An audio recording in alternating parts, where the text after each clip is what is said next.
Hello. Oh, dog. Hi. Now back with more Citizen Sleeper on this sleepy Monday evening.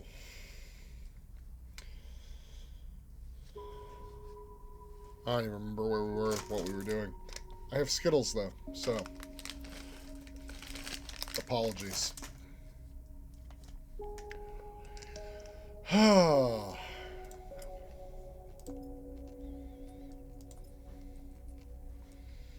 That us their level 23 operator. I was stealing Yadigan data like a mofo. That's true. I was also stealing Havenage data.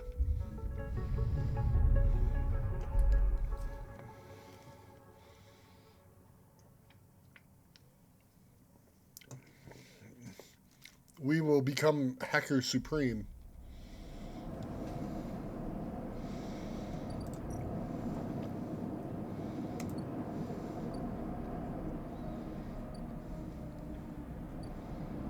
Oh, we're at the end of a day.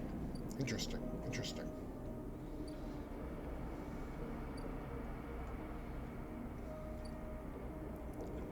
Alright, well, I guess it's time to go to sleep.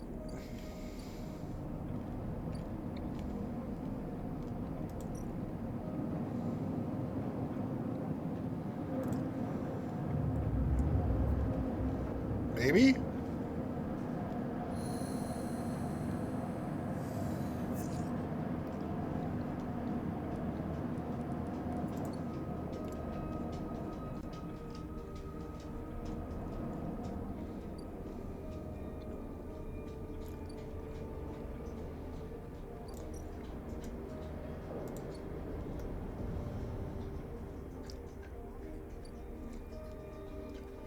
Right, we need mushrooms. We need a lot of mushrooms.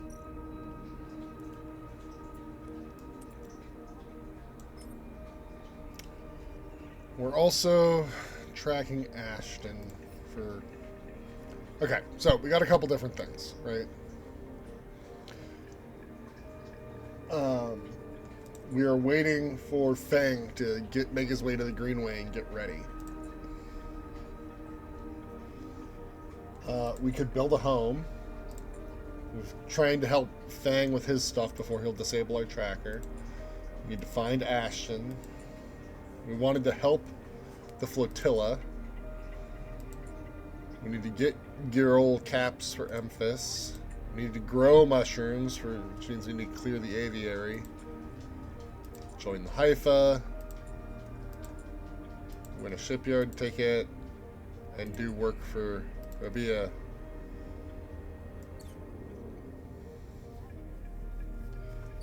But yeah, Fang is still 4 days out.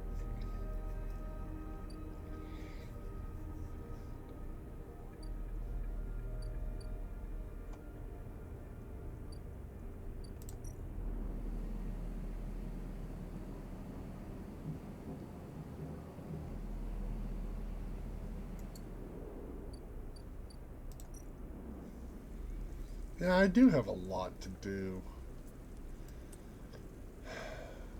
I need girl caps for some of this stuff. But, like, those aren't going anywhere, if that makes any sense.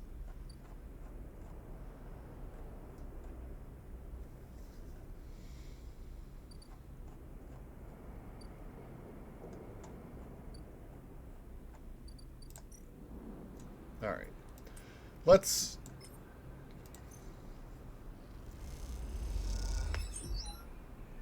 do that.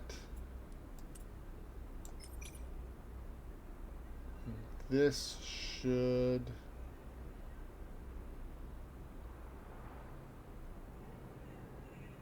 hopefully...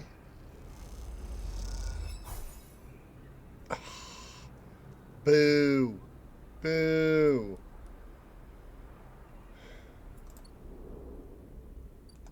Well, we might as well finish it off.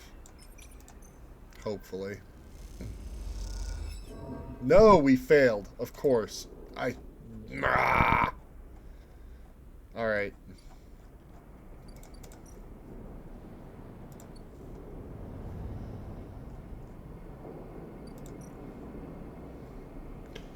We need to finish getting Spoke Climber so we can gain access to the hub.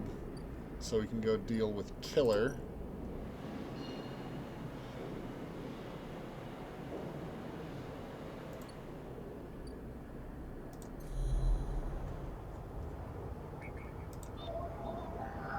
Adding agents we can't get that way.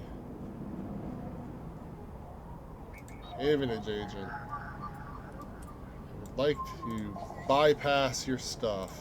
Extract your data.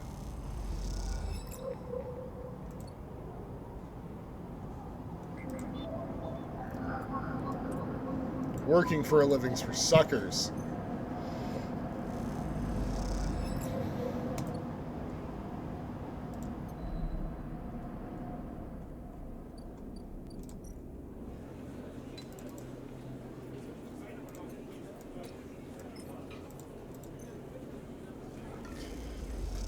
Pop.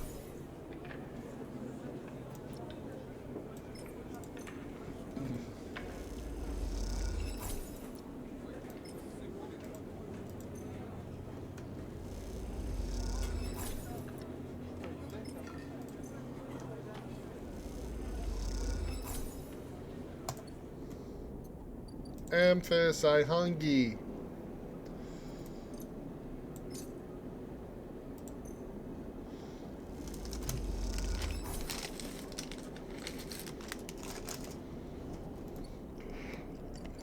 Alright, back to bed.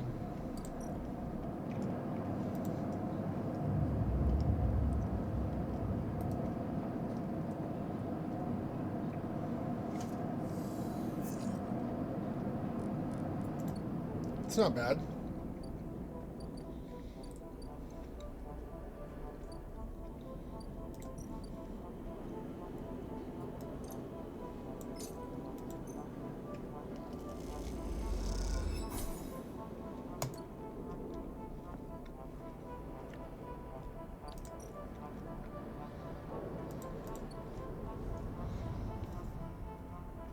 We need 3 mushrooms.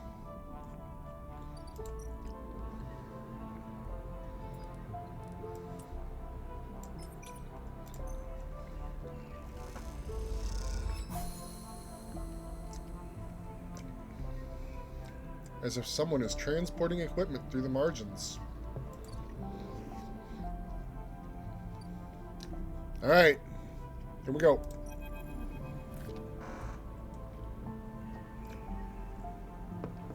Overgrown biosphere, Greenway. The trail ahead extends deep into an overgrown section of the Greenway. At this far end of the ring, where the long, lazy curve of the Greenway becomes the shattered landscape of the wastes, things are oddly quiet. Ahead stands a vast farm stack, broken from its axis by rust or force, and lying amongst the overgrown landscape like an ancient temple. It is stained with moss and algae, flows of green running out from its broken tanks like a frozen brackish tide. This is where Ashton is hiding. You are pretty sure. All your intuition points to the shadows beneath this collapsed superstructure. You roll the comm headset and Nikita gave you in your palm.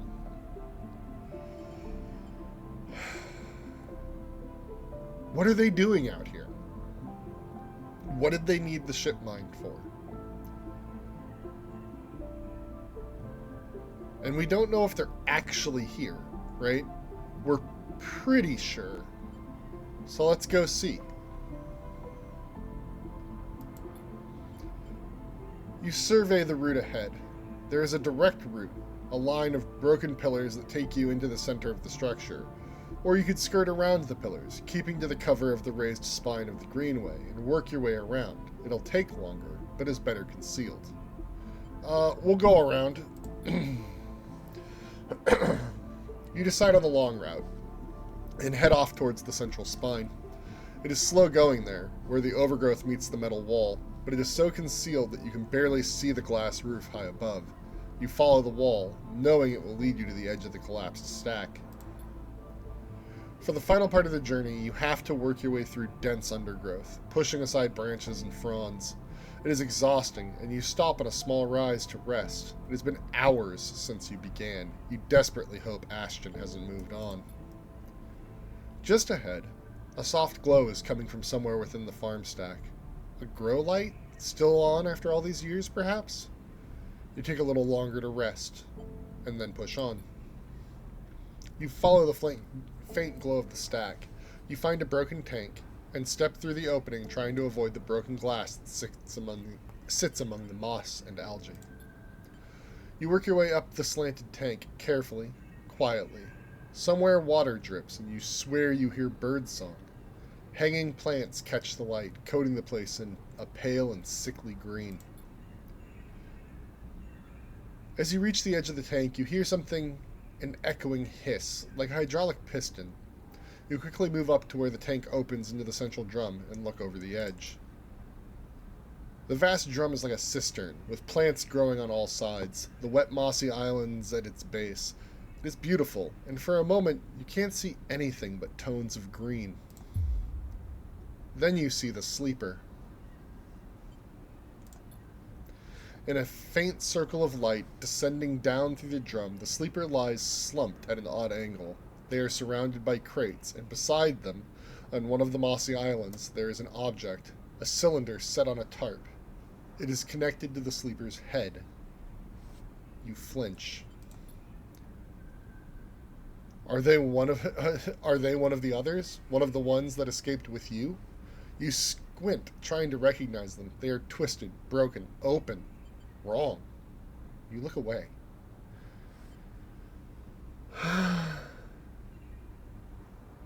Do we wait or do we jump down?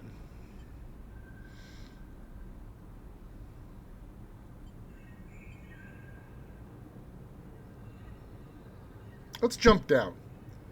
They're not going anywhere. You push yourself to the edge and awkwardly drop onto the mossy islands. It is further than you think, and you fall flat onto the soft green, the smell heavy in your nostrils. You make your way towards the sleeper, slowly, carefully, the soft moss covering your footsteps.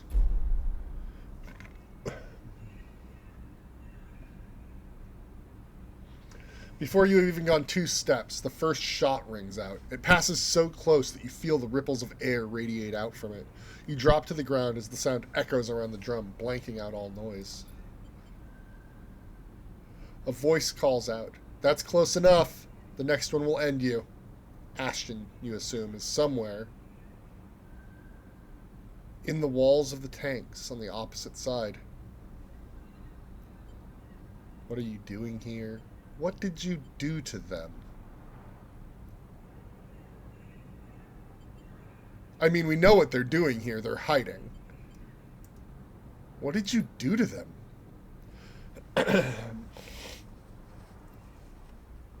I'm saving them. Their body is dead, but with the ship mind... He pauses. Look, this is none of your business, so I'd appreciate it if you just went on your way.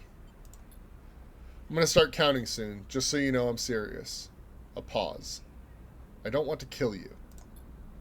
At that moment you hear a sound, a soft hiss, like a hydraulic piston. You turn, and there is Ankita slipping into the drum behind you. Of course, she was tracking the headset. You suddenly feel stupid, tricked. She meets your eye and shakes her head.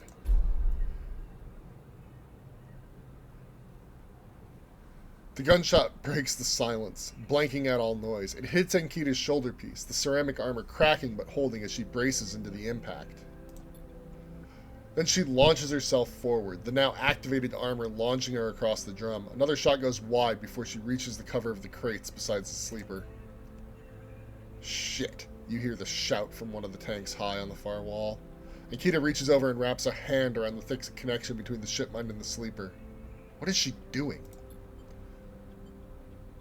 You better come down here or I'll rip this right out of their head. She screams at the wall of the tanks. You shiver at the suggestion. Ankita, stop! Ankita flinches, but she doesn't take her eyes from Ashton. Quiet, sleeper, Ankita shouts. A shot rips through the moss beside you, filling your vision with green. The shooter must be somewhere on the other side of the tank. Do that again and I swear to God I'll tear their head off. Ankita shouts to them. Sleeper, you stay down. There's a long pause. All you can hear is the dripping of the water running down the walls of the drum. Then Ashton calls out, "I'm coming down, Ankita. Don't do anything stupid, for God's sake."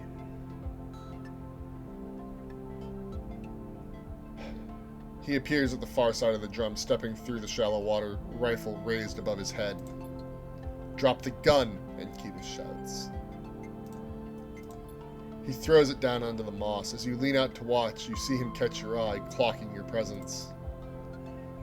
"What are you up to here, Ashton, you sicko?" She stands, keeping her sidearm trained on his head. "You ripped my ship mind for what? Some freakish experiment?" Ashton approaches with shaking hands, his eyes now fixed on the connecting bundle of wires that Ankita still has a hold of. "Steady, Ankita. It isn't like that. I needed the ship mind. You have to understand. They would have died without it."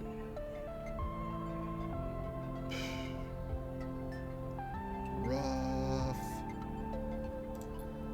"What are you talking about? I don't give a shit why you ripped my ship mind and crippled my ship. I should put you down right now." She tightens her grip on the connection. "Typical of you, Ankita. No curiosity." Ashton smiles shakily. "That's why I never asked for it, for your help. You only look after yourself." He nods at you. "That sleeper up there, they are just bait, right? To draw me out?" Ankita sucks a breath in. "Are you trying to give me more reasons to shoot you?" "I love them, Ankita." Ashton looks at the crumpled sleeper. "I loved them, and they were going to die. I knew you would never understand that." He starts closing the gap between himself and Ankita, now slowly inching forward. "Don't do that, Ashton," Ankita snarls. "Don't do that." "Let the wires go, Ankita. Let us go if you don't get out of my way." He inches closer. "Please." "I can't let you take it, Ashton." Ankita hardens her stare. "You stole it from me. You left me for dead. You think I'm going to trust you after all that?" "I needed Ankita. I need them to survive." Ashton is in reach of the sleeper now, of Ankita. "I'm going to take them now, Ankita." He raises a hand. "I'm going to take the ship mind and go." Ankita loosens her grip on the connection a little. Her hand is shaking now. "Stop, Ashton." She lowers the gun a little. "Stop." Seeing her drop her guard, he makes his move. A blur of movement, a struggle, a shot, another. You recoil back behind the edge as they ricochet around the inside of the drum, the sound deafening you. When you crawl back to the edge, Ashton is bleeding into the water, the red and the green. Ankita is standing at the center of the drum, the severed connection in her hand. The water drips endlessly, drip after drip after drip. You force yourself to look at the broken sleeper. There is no sign of life, of humanity. They're just another broken object among other broken objects, while all around, living things grow and thrive. Ankita finally looks back up at you, tears in her eyes. She begins to say something that might be sorry, but you are already gone.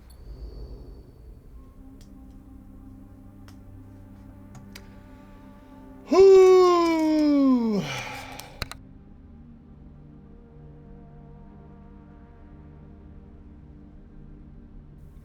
That one's rough.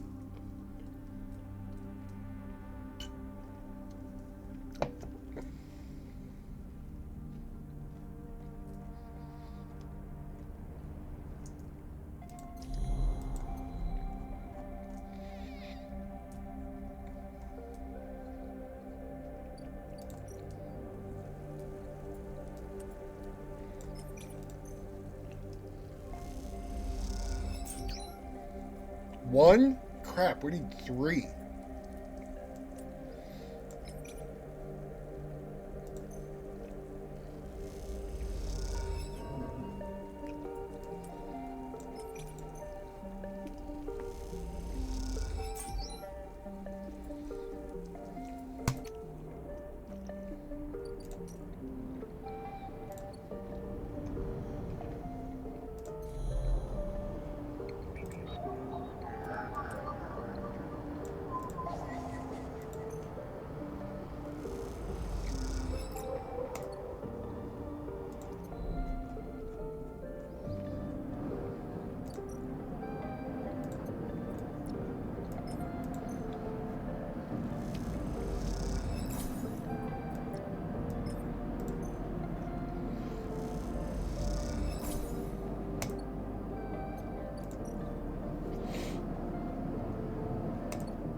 I just feel like if we'd had just a little bit more talking and a little bit less gun. Like, you don't need the ship mind anymore, Ankita. I got you a new one.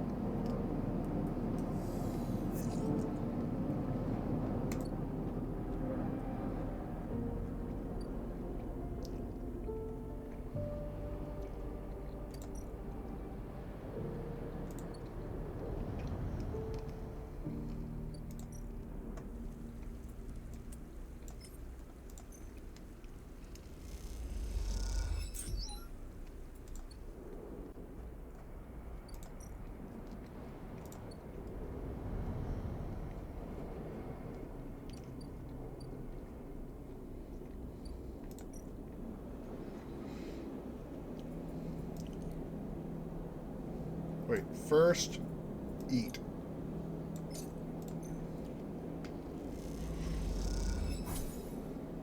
Alright. Now.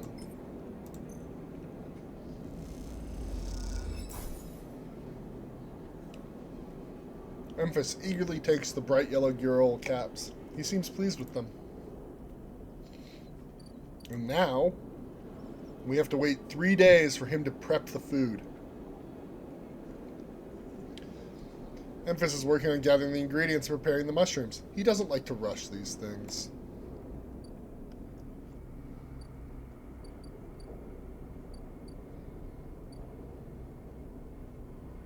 That's why I wanted to make sure to eat first.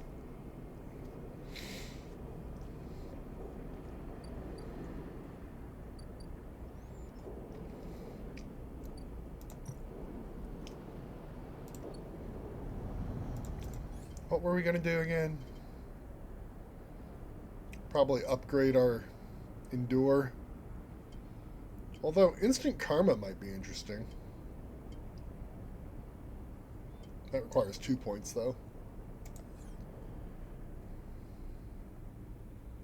2 days. Oh, right. Hey, look, it's the ambergris. Ankita is away. In 2 days, Ankita will... It's, at a rickety old jetty, but she's sealed up. A note says, "Sleeper, stay. I'll be ready soon."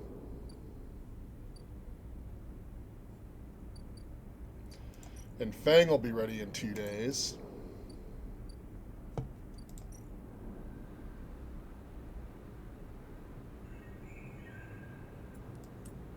Well, let's start clearing a place to grow our own mushrooms.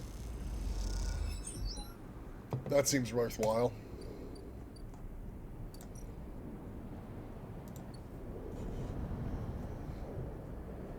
And then... data time. I like having this. Like, this is very different from the way that I was making all of my money before. The first time I played the game. The data hacker thing actually is working out quite well for keeping me in money.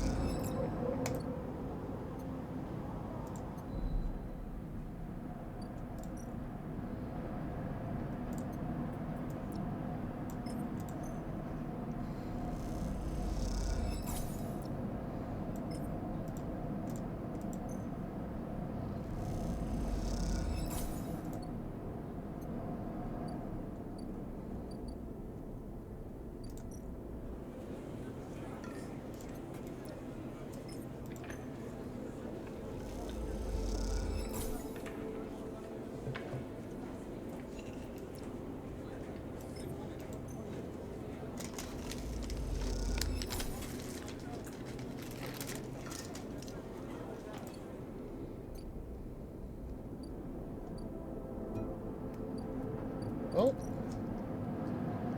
Oh, right. Man, everything's happening in 2 days.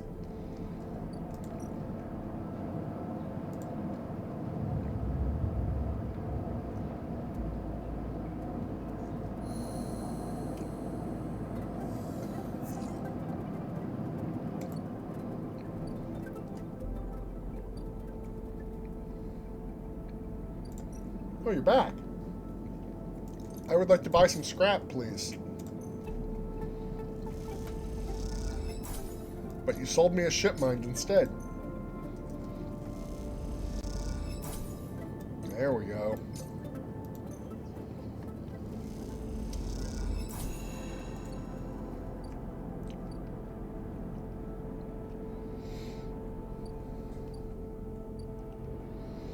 Oh, right, I was trying to get up the hub as well.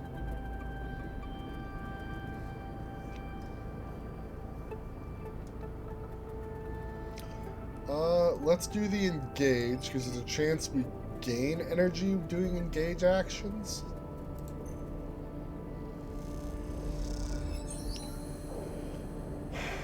You find your way to a service elevator that doubles as a bar. Patrons sipping drinks as the whole room crawls up the smoke.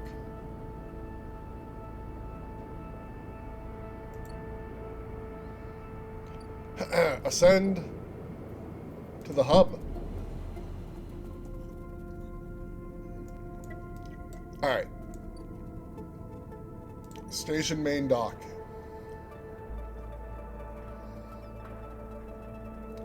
There's no gravity up here.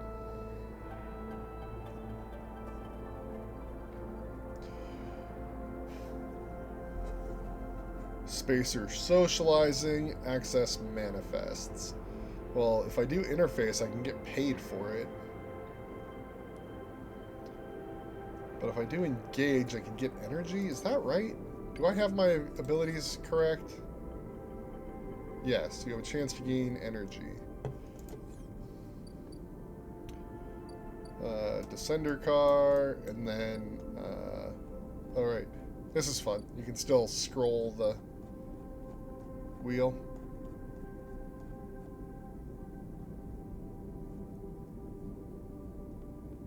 He is so big. There's low end, there's the gap, there's the Greenway, there's the wastes, there's the blockade, there's the shipyard. Okay.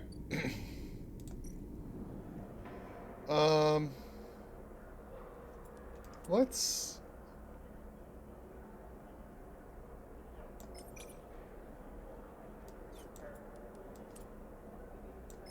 We're gonna have a harder time getting food for a bit. Let's see if we can cheat some energy in.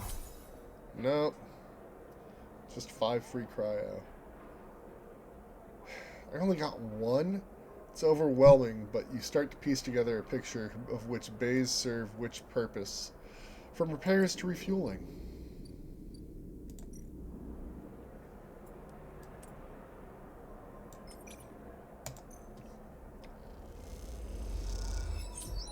Alright.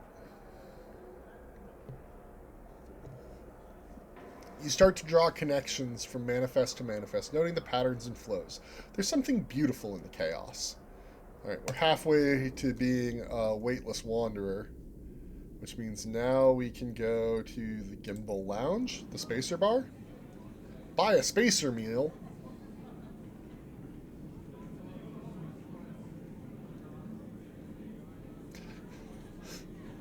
the gimbal sells itself on its spinning sphere, which claims to produce therapeutic gravitational effects. It doesn't, but they do sell food. Alright. I'll buy some food. How much energy do I get for spacer food? 3 energy. Wow. You're almost as good as Emphas. Alright. Now this is the AE1 mainframe. Station Central mainframe. I'm not going to start this yet, because we know that everything's popping off tomorrow with everything else, so let's not start the hunt for killer yet. Back down to the rim. Alright. Havenage agent. I believe you have some data I desire.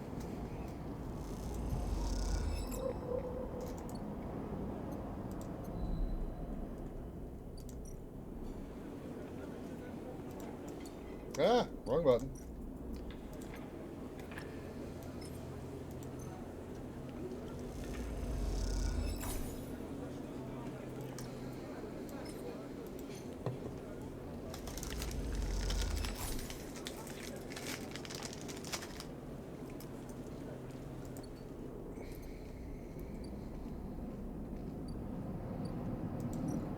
Alright. Because everything's popping off tomorrow, actually, let's have a backup dose of stabilizer on hand.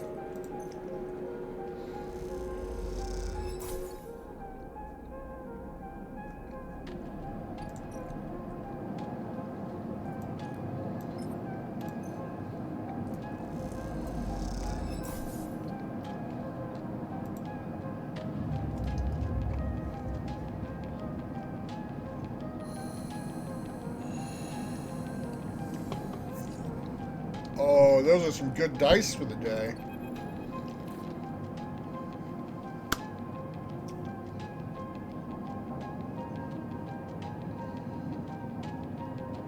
Hello again, Ethan.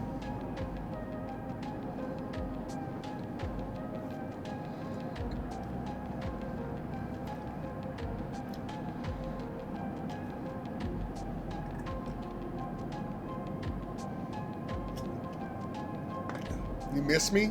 Ethan smiles a ragged smile at you.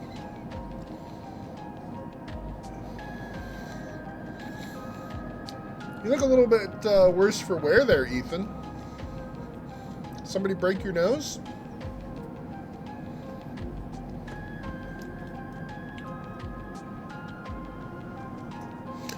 I owe this man nothing. Walk away.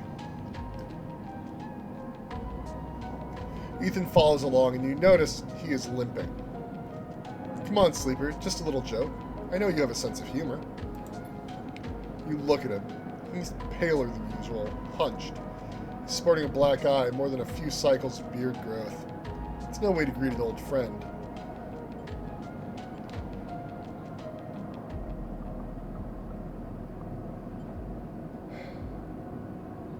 Friend? Well, he pauses. Colleague? He smiles weakly. This is big, really big stuff about you. He seems more jittery than usual, on edge. You remember how S&R canceled the contract on you? The contract I was going to collect? Seriously, Ethan? Well, I'm guessing you were pretty happy about that shit. Overjoyed. Me? I lost everything, but let's not worry about that. He smiles sarcastically. And so what did you think? That was it?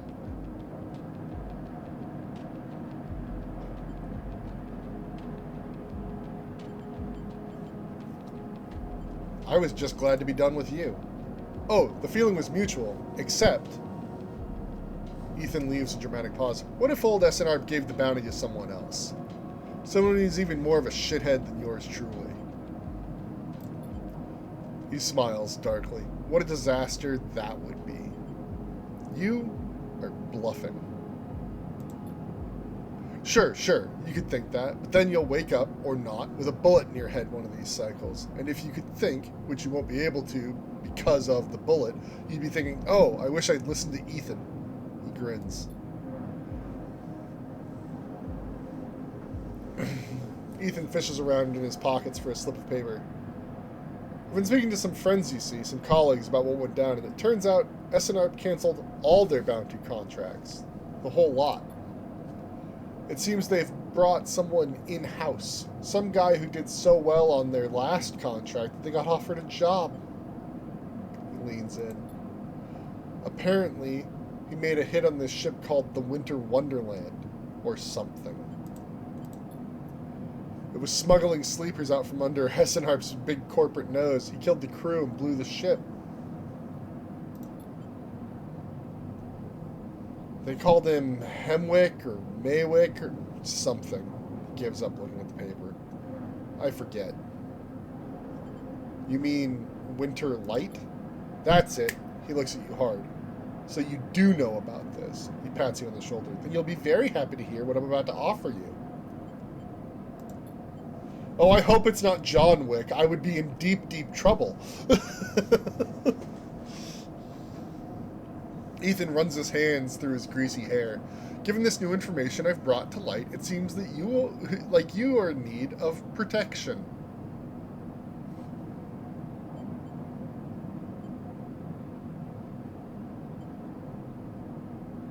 Wait for the pitch.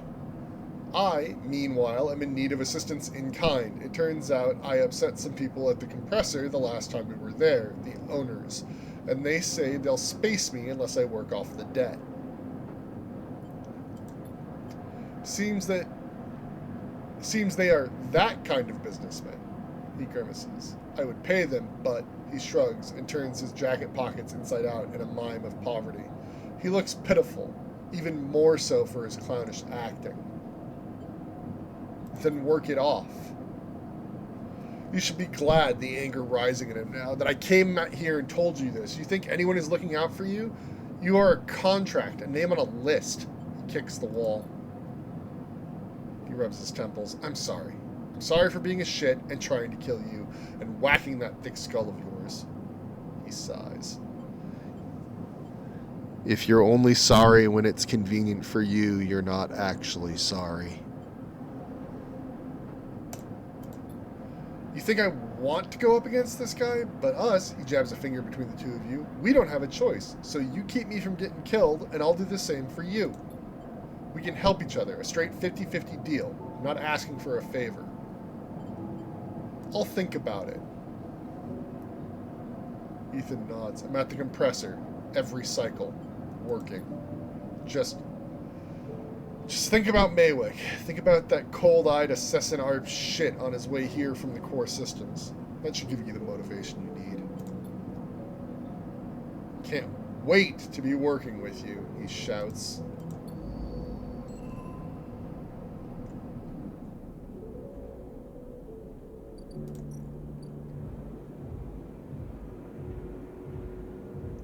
Why do I actually have to work for his debt? Hey, I got 252 credits. Can we just make a deal?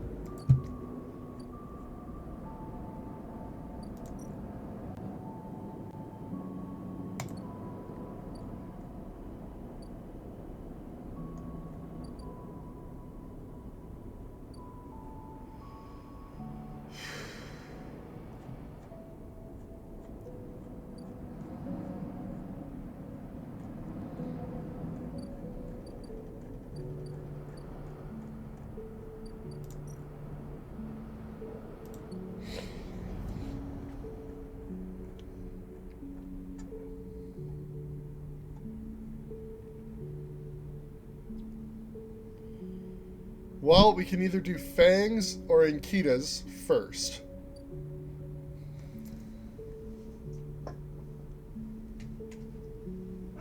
Thoughts?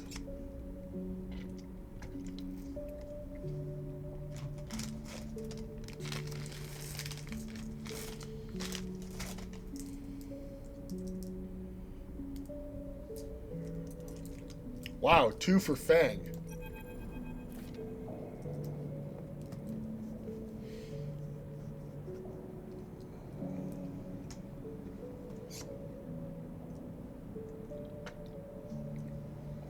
When you enter the service dock. You still need a minute? That's fair. When you enter the service dock, Fang is already set up, crouched among stacks of equipment. He is leaning over a terminal, bathed in a blue glow. He looks totally at home.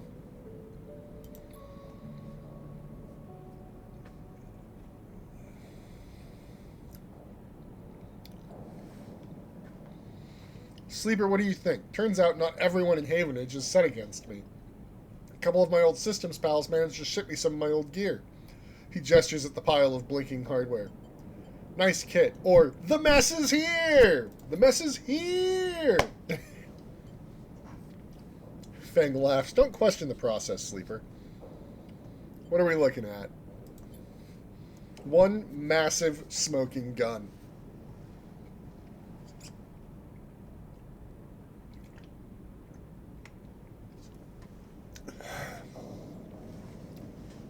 I also liked the poncho.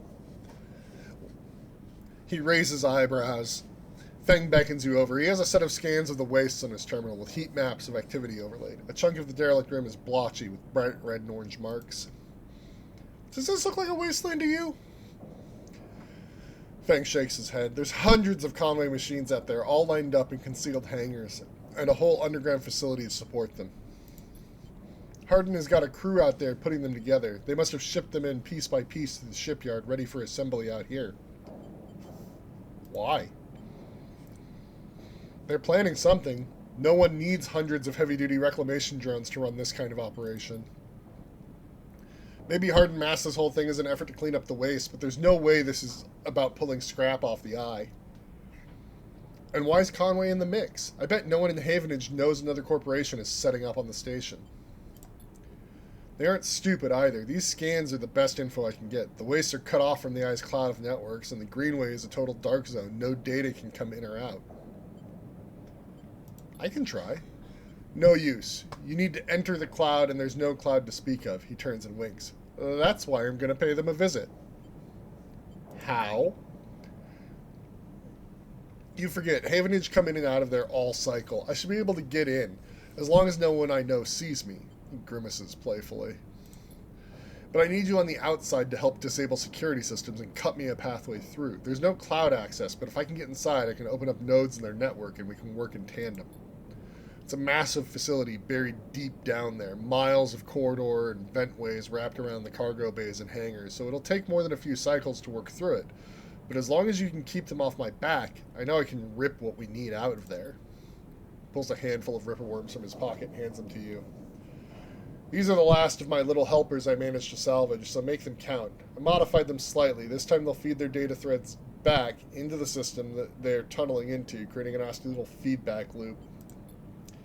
We run it just like we did with the agents. Hack the nodes I pinged to locate the ports for the security system, then slot the worms in those systems and let them go to town. He points to a fuzzy silhouette of the buried facility on the terminal.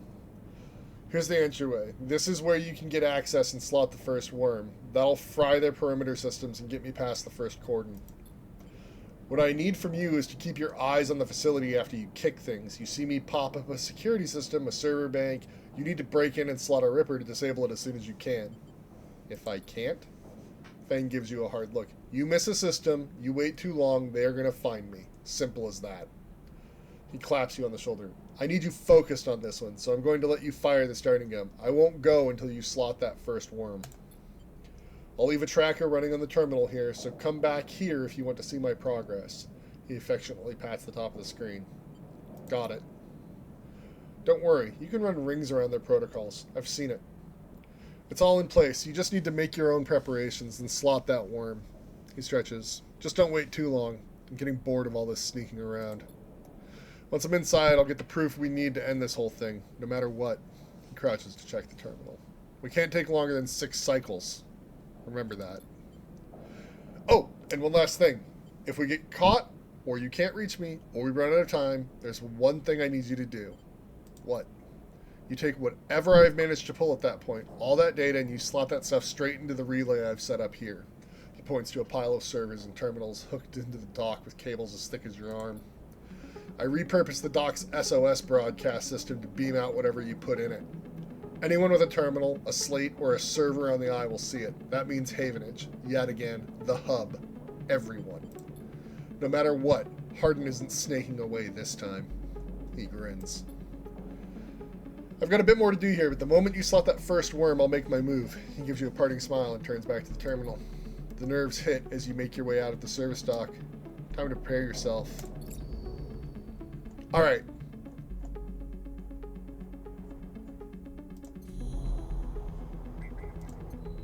The wastes.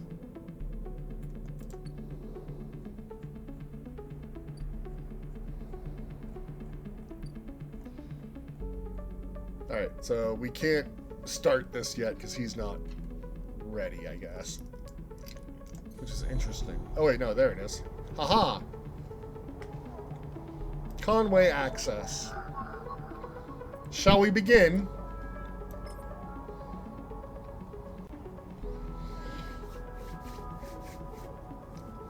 We have 5 dice. 3 of them are phenomenal. I think we can do this today.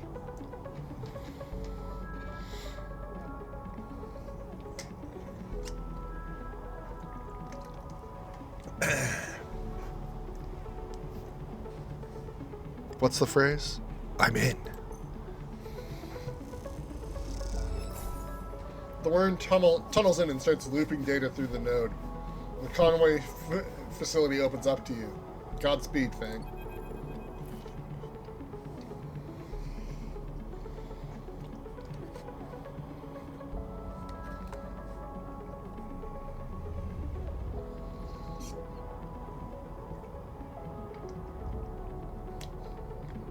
As you slot the worm, a thread jumps up out of the facility. It unspools in front of you, releasing its data like ink and water.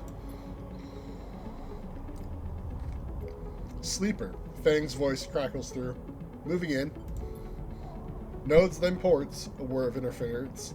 Slot the worms. Timer starts now. Stay safe. The thread dissipates. You are on your own now.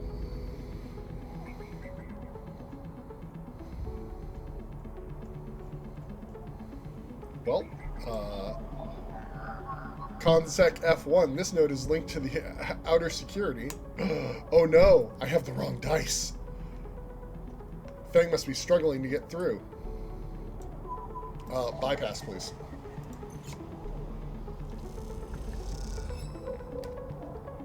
F1 port unlocked.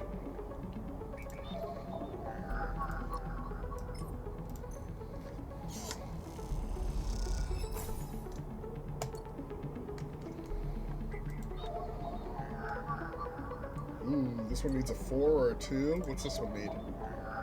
A 5 or a 3? Oh, we're getting lucky. 4.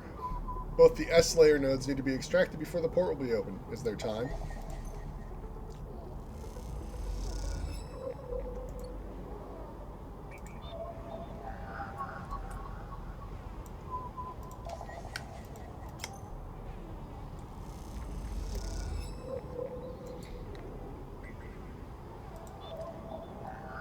The second layer controls the Conway drones tasked with patrolling the hangars.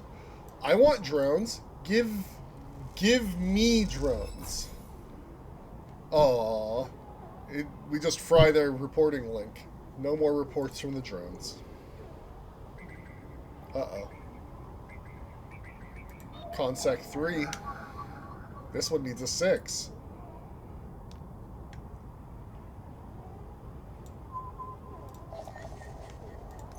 I'm not able to get all of it in one day. Alright, what do we need? Consec 2 needs a 5 or a 3, so we can't do that one. Consec 1, we can use our 6 here. This node is buried deep in the wastes. This has to be the final security layer. Hold on, Fang.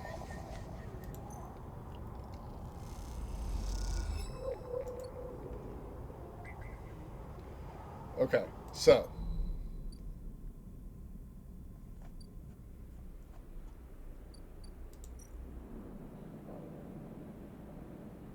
Fang needs one more bit of progress. We just have to get that last node.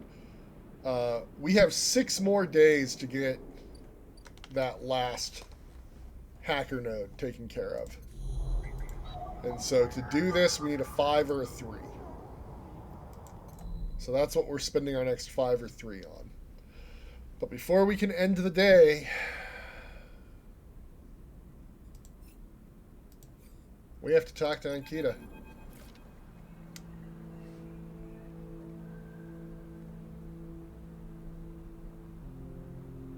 You spot Ankita on the track to the farm stack. She has a box on her shoulder and is working her way down the slope. She sees you as she approaches.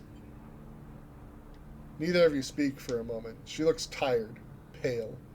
Her hair is tangled and clumps of dirt cling to her armor. You both eye each other.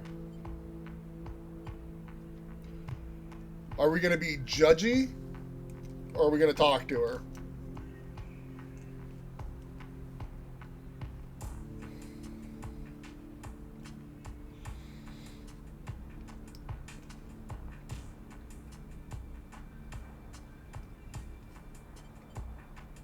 Ankita.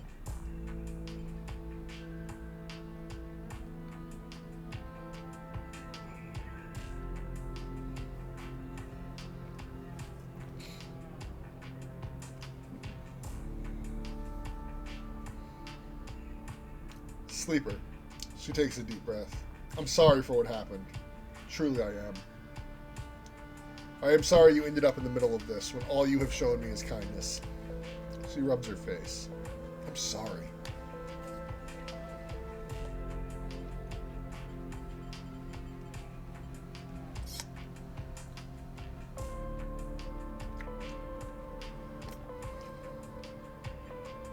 I mean, it's not okay, but it's also not a stay silent thing.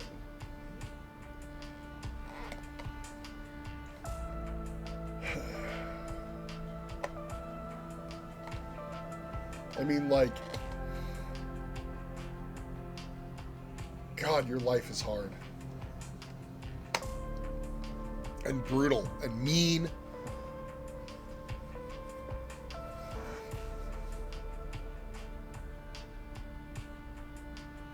Did you, like, if you had it to do over again, is what I would want to ask, right? If you had it to do over again, you wouldn't do the same thing. You would do something different.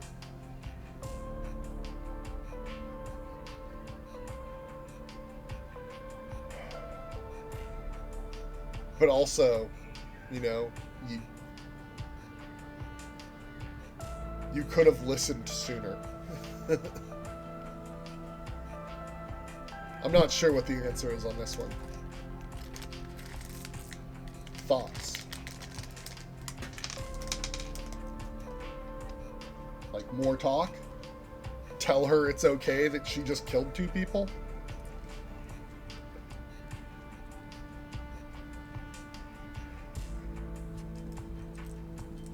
That she used us to kill 2 people?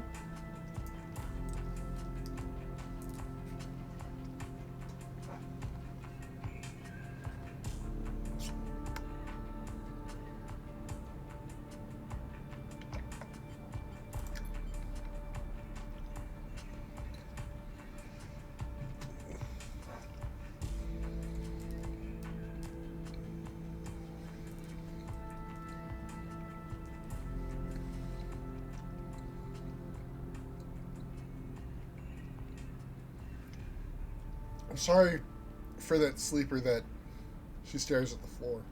I'm sorry. She looks up and away, not meeting your eye.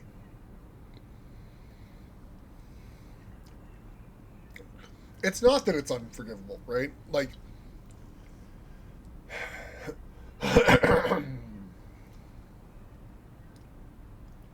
again, it turns out that we're capable of forgiving a lot.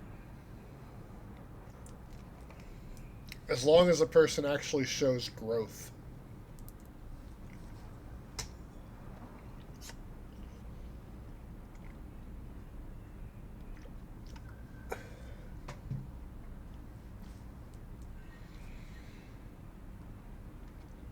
Like, I don't like either of these because it's not okay. But you can be forgiven.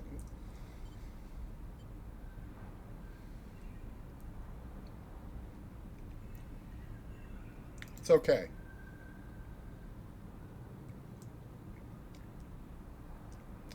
She nods and looks up to the stars. I've never... She stops herself. Thank you.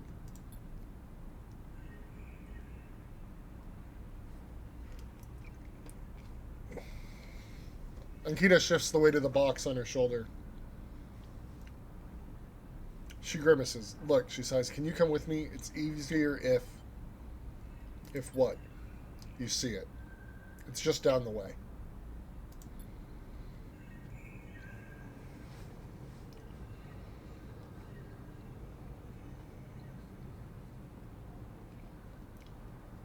Ankita leads on down the dirt path between the pillars. There's a wind passing through the Greenway, a quirk of the air currents the biosphere maintains, and it ruffles the leaves softly. The sound makes the silence more obvious, more complete. You try not to think of the last time you were here. You have been trying not to think of it for the past few cycles. The image of the sleeper, sprawled, twisted open, connected to the ship mind, has been hard to forget.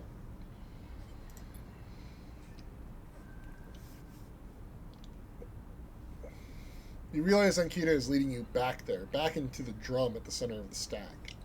You pause, trembling a little at the threshold. She turns. What are you doing? She looks at you with empty eyes. What needs to be done?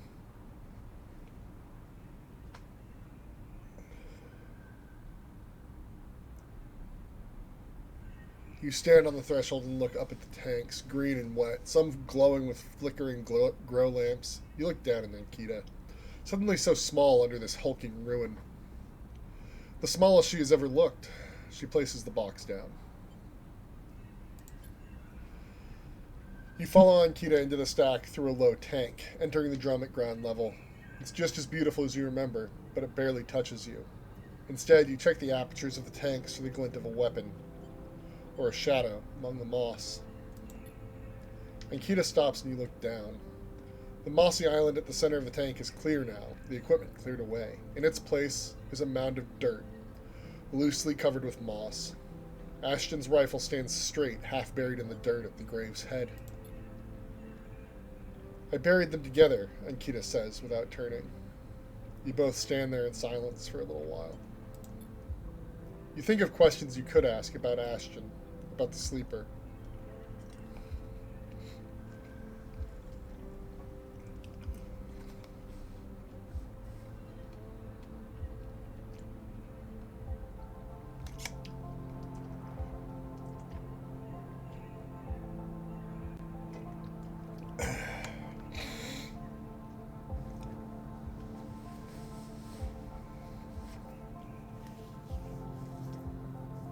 These are hellish questions in a lot of ways.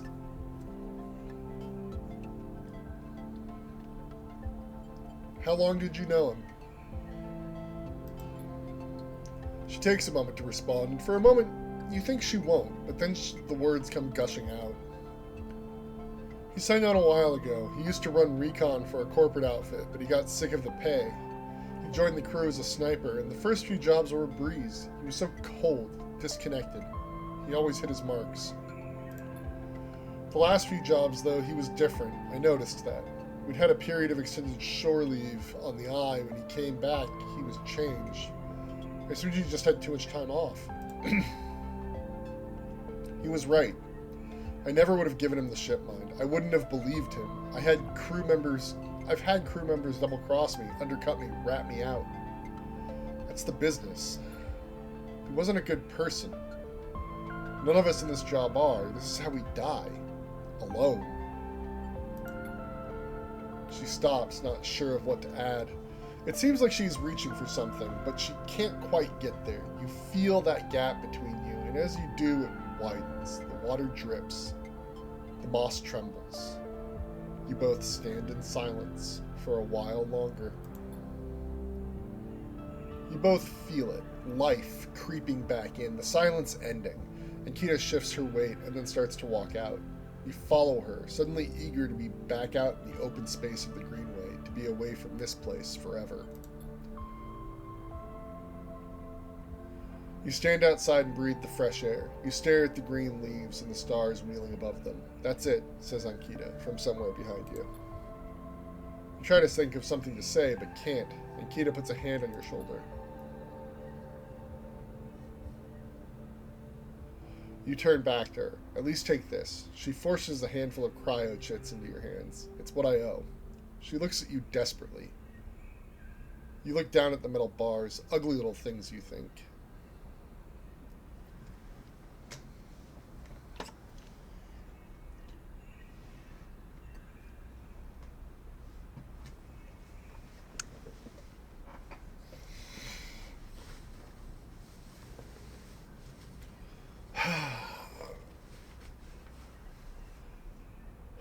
Payment for helping her find a man that she killed.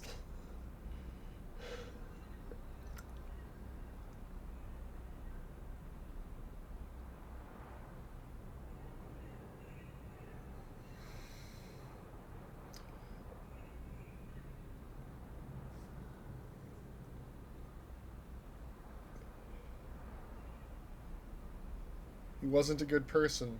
None of us in this job are. This is how we die, alone. Are we a mercenary? We've engaged in some fairly mercenary behavior, to be fair. Like, you're 100% back dealing data back and forth between Havenage and Yatagan.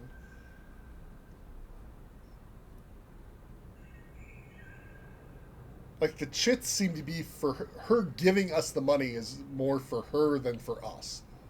Because we don't need the money anymore, right? Like, we have our own way of making money now. And they are ugly. They are dirty. But maybe we can spend them on something worthwhile.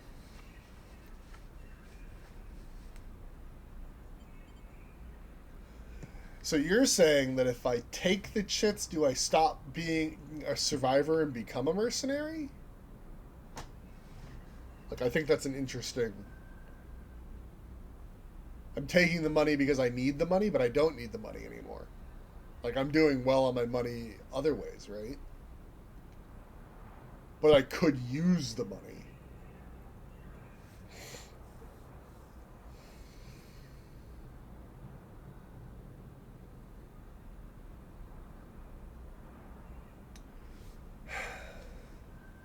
I'm going to take the money. You take the chits and turn without saying a word. You continue up the track, and she does not follow. As you walk up the rise, the wind picks up and the leaves shudder. You walk faster, trying to outpace your anger. The chits are heavy in your pockets, and you hate them for reminding you of how little a life is worth. See, I don't like that read on that. I'm going to go with my read. Hey, we got a drive upgrade point. Shall we upgrade to photosynthetic skin?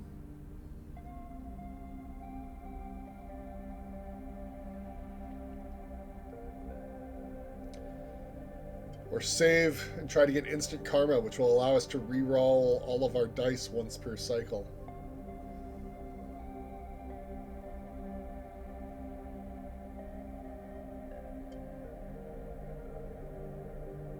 I kind of like this.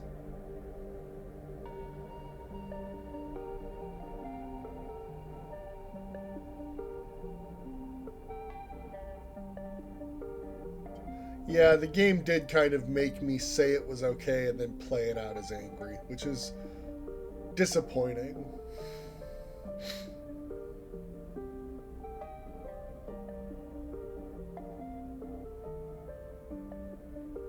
Alright. Karma.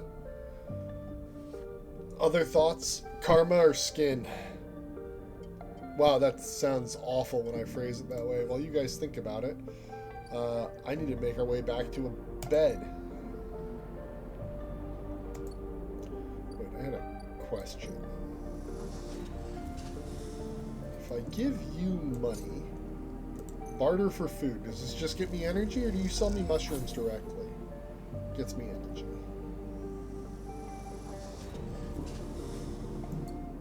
Karma and your skin. Ah, yes, interesting. So you're greedy.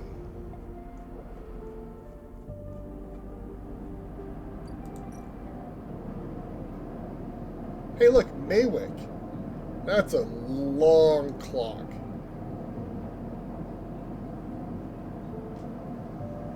Ethan says Maywick is on their way. You'll need to leave the station, get protection, or disable your tracker before they arrive. Well, hopefully helping Fang will disable our tracker, right? Right? End cycle. I thought we might get a chance to leave with Ankita.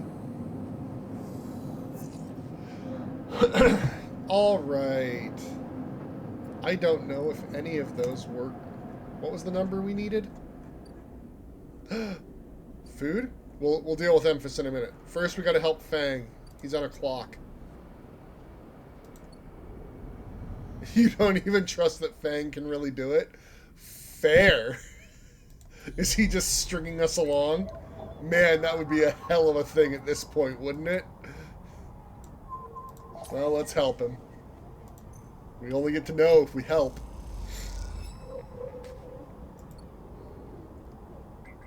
Consec Port X. The final layer controls surveillance. With this down, Fang should be able to control the facility cameras.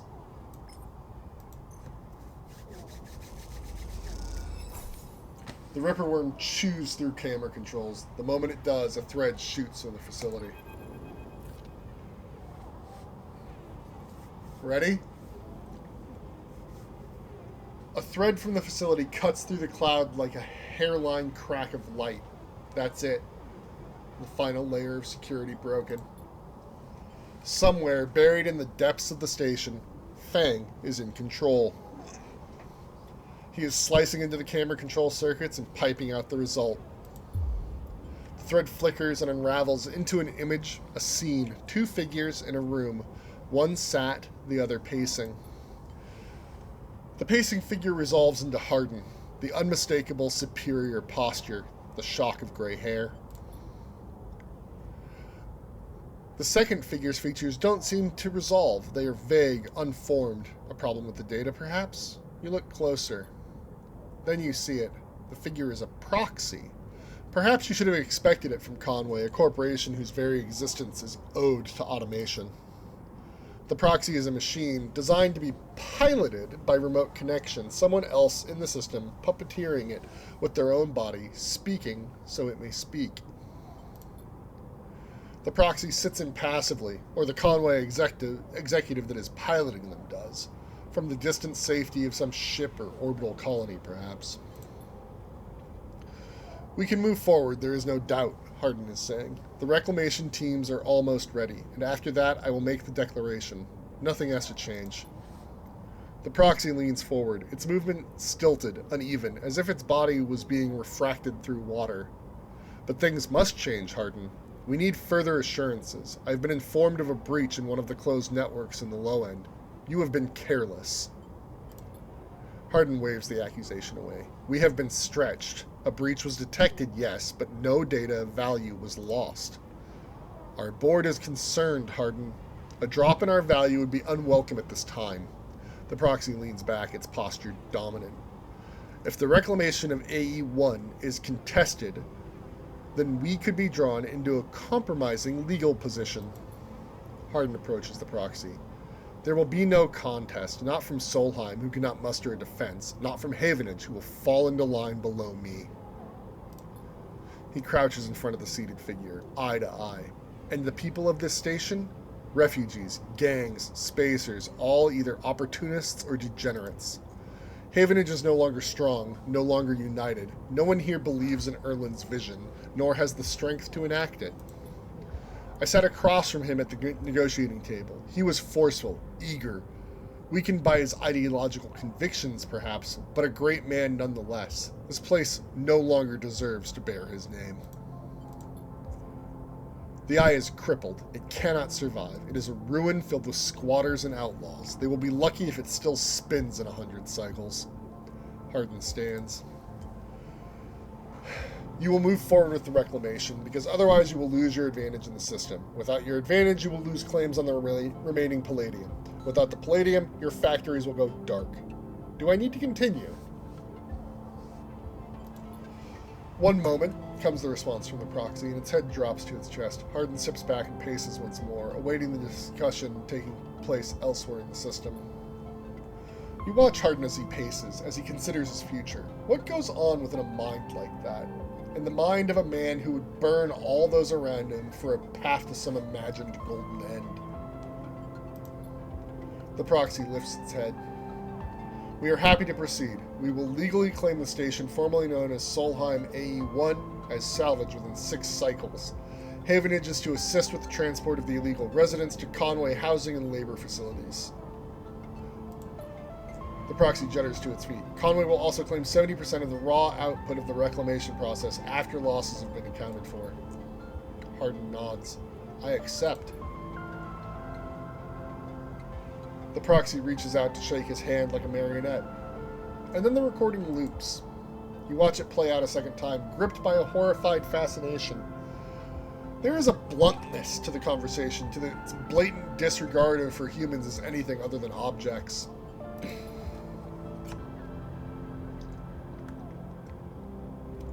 Things to be moved, to to be used, to be fed into structures crushed and losses accounted for in the cells of tables, the margins of ledgers. You realize now that you are no different than anyone else on his station in the eyes of the people of that room and those like them. Each body here can be recast as a piece of property, a tool, an expense, an acceptable loss. In one moment, they can be named a citizen, celebrated, protected, and in another, the very idea of citizenship can be used against them. That is what it means to live in proximity to a system like this. No longer. Not while the eye spins. You gather the recording, pack it into a polygon of purest light. Then you drift down into the service dock like a falling leaf and find the relay. It only takes a second to place that polygon of data, that recording, into the relay system Fang prepared, and then you watch as it bursts out, a web of threads heading out into the black to every network device on the eye. Let them see what power makes of a man.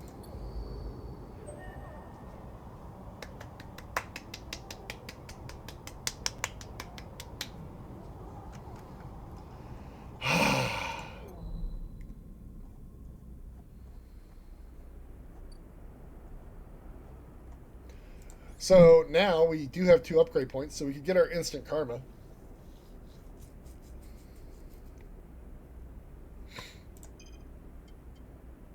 Confirm. Mushrooms? Spores?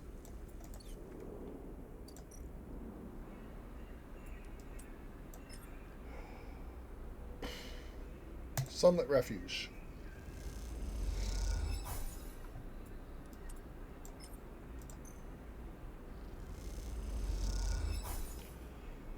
Who wants to have a talk about capitalism?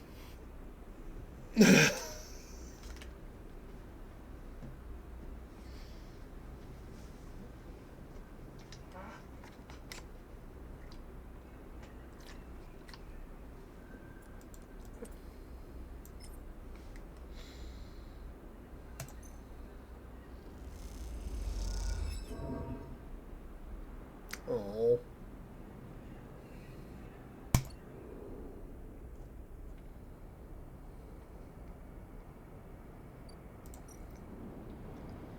Well, supposedly they're going to be here in 6 days, eh?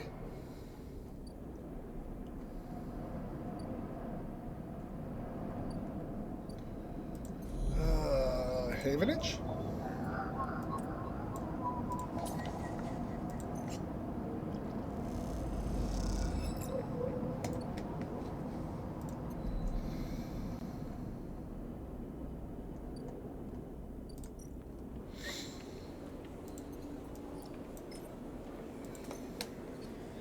Well, you think that there might maybe be repercussions? Quite possibly. But, here, let's double check. Make sure I didn't miss it over here.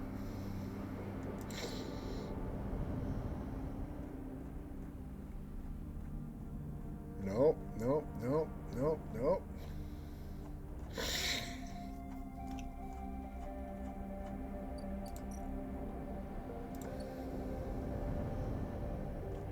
Yeah. You know what it's time for? It's time for stories. And food.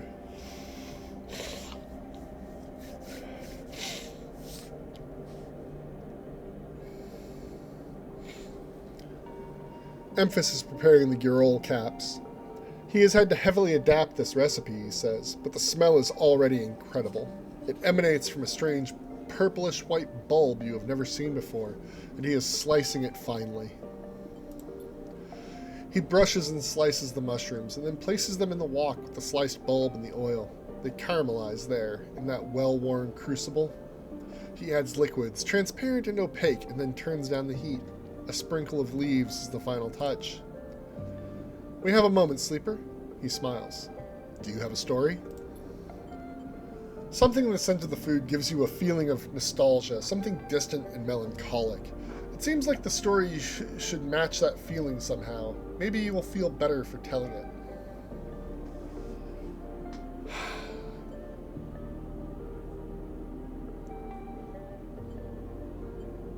Let's recall our oldest memories. You start by explaining that when you are emulated from a person, many of your memories are left behind. Perhaps it is an intentional part of the process, a way of keeping sleepers ignorant and malleable, or perhaps it is a side effect of the imperfect emulation. You admit that you don't really know. What you do know is that some memories survive, and that on occasion they come back to you, like shadows passing overhead.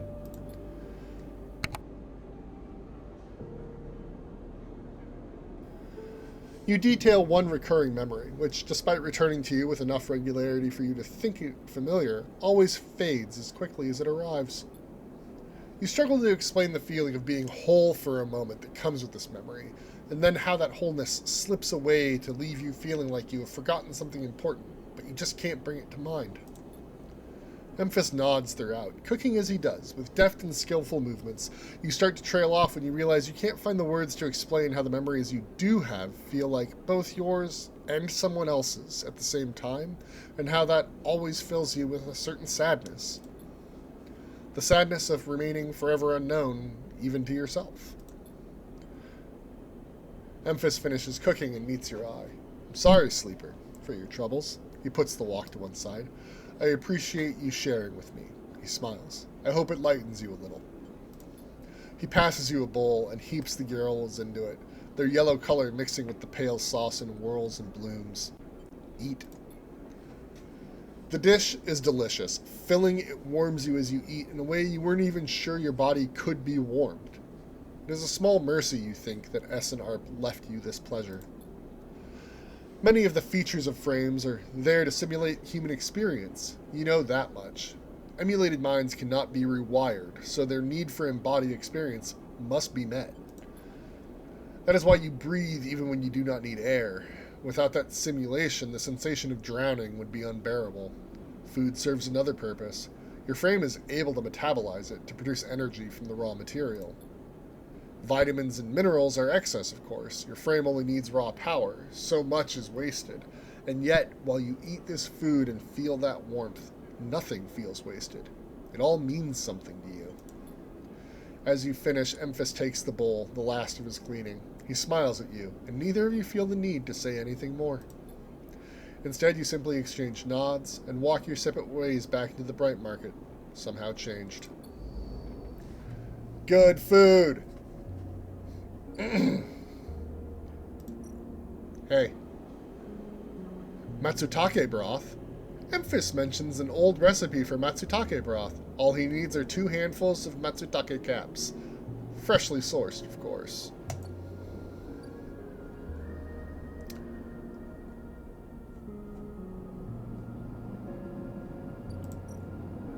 We cannot buy any more scrap. There's no one there for us to buy from. Alright, well,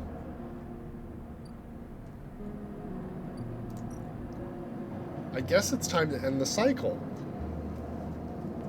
I'm going to take a short break and get some more water.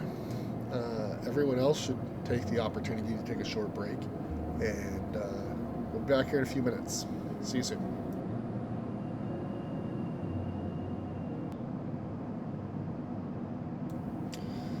Oh, so... return.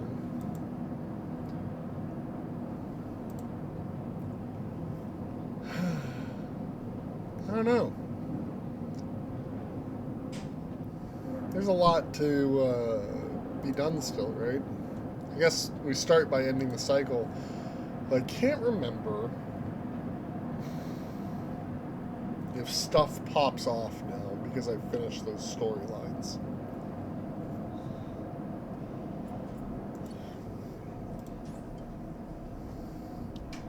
We need more stuff. We need points. What do we have for drives? So, We still need to disable our tracker, but we need Fang to come back. We could build a home by gathering scrap for the unit here in low end. I guess it only needs 4 things of scrap, and I have 4 things of scrap, so I could get a drive point. This half-built unit looks long forgotten. You tuck the scrap into the shattered interior. It's hard to imagine this place as a home, but it can't be worse than a container. Fang seems too obsessed to help us. Yeah, but we just helped him, like, finish his obsession, right? Like, there's no way Hardin gets out of this. Yeah, let's dump our scrap in here.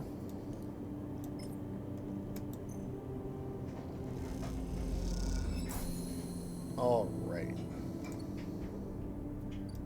We go back to the unit, and now we have to actually do work on it, right? So 8 segments of work.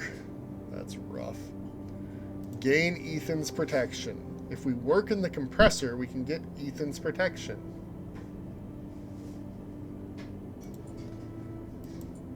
We've worked with Emphas. If we finish clearing the aviary, we can grow mushrooms.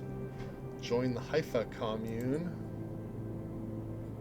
Yeah, there's a few things we could do.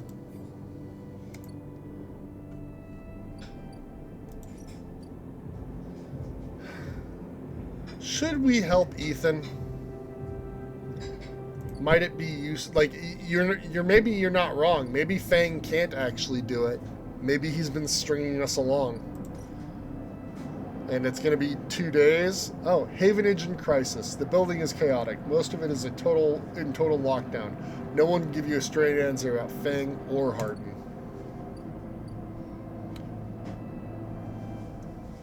Cool. Glad to know everything's busted.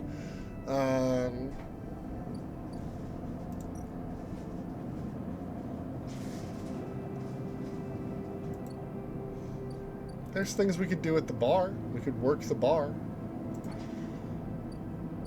I don't know. What do you guys think? I'm going to be honest with you. I did not get Ethan's help when I was playing before. And we did just give Ankita forgiveness. Maybe Ethan can become a better person? Like, do we keep giving people second chances? It's an interesting conundrum. Although, currently, we got a lot of time to worry about it. Give him a shot? So you're saying help Ethan out. Help him with his debt.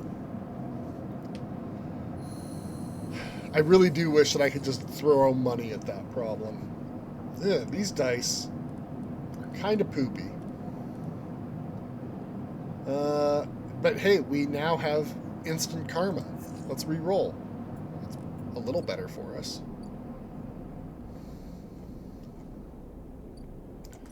All right.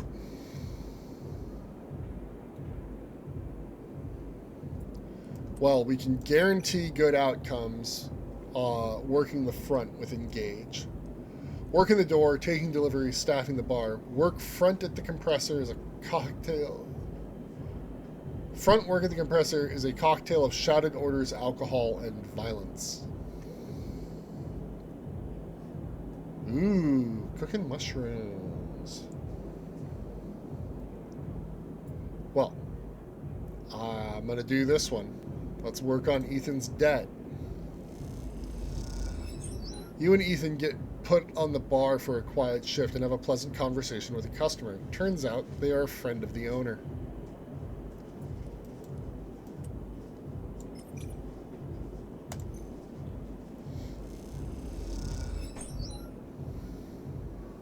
Okay, so we're talking to a regular.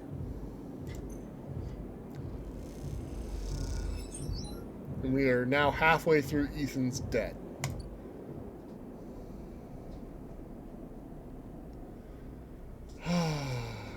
Alright. You adding an agent? If you'll excuse me, I need access to your data protocols. Thank you.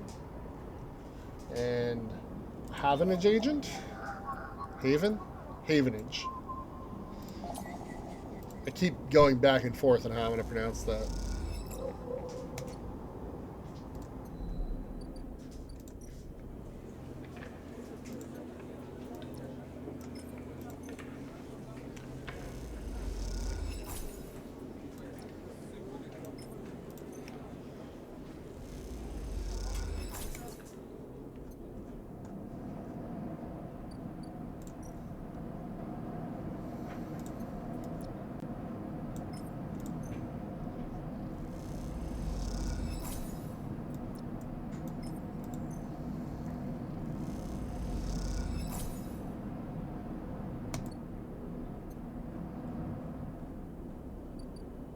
We're doing real good on money.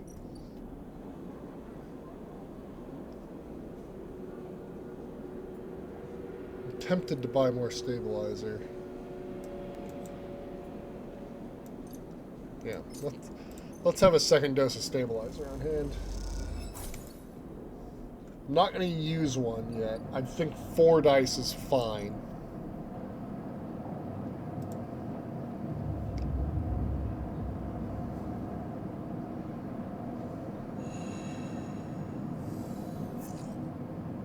Wow, those dice suck. Reroll. Those dice are way better. Alright, let's go finish paying off Ethan's dang debt, I guess. We'll deal with Fang's thing later. We'll do that as the last thing of the day.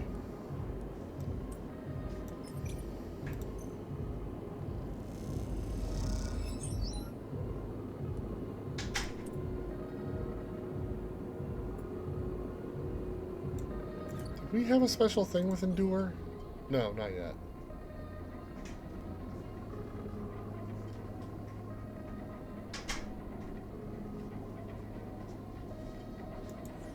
Engage action can get us energy sometimes if we're lucky. Okay, good. So we'll just keep working the front.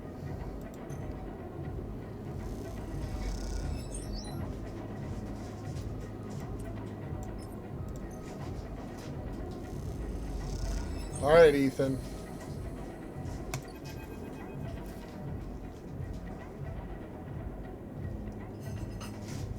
They're never going to release my debt, the shits. Ethan kicks at a locker and the sound rattles around the room. Ethan paces around their small room, swearing to himself. You watch him from the locker room bench. Why not? Or calm down. They'll do it.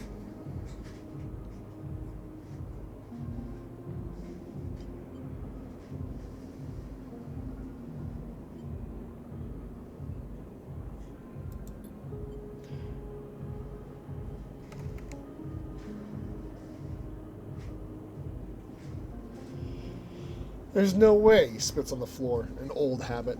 They like having sniveling little shits like us to work their club, saves on the overheads, and they get to boss us around. He kicks the locker again and swears.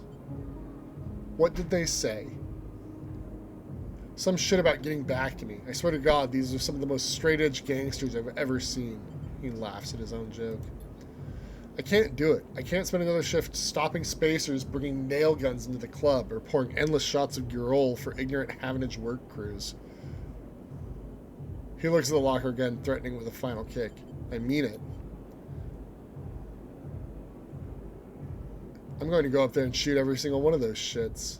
He makes a finger gun. Hold on. Don't get all excited. I haven't got my gun, remember? But you know, Sleeper, that's not a bad idea you have there. It's a terrible idea.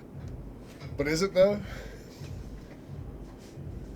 He gives you a look. I don't mean shooting up the place. I mean getting the gun. Think about it. What am I supposed to do when Maywick gets here? Shout him down? I need that gun if you want me to keep up my end of the deal. It's simple. An explosive personality for a distraction at the front. He places a hand on his own chest. A sneaky sleeper to go in the back. He pats your chest. It's stupid. It's stupid enough. Simple plans are the best. If they don't notice it to take the gun, they'll never know it's gone. Plus, he stands up. After my distraction, they'll be happy to see the back of me. Or they'll want you dead even more. Either works. At least I'd never have to see the inside of this shithole again. Gives the locker one last kick for good luck. Let me know when you want to do this. Then we both move as one and meet up in the Bright Market after. But don't take too long or I really will shoot this place up. You know I'll do it.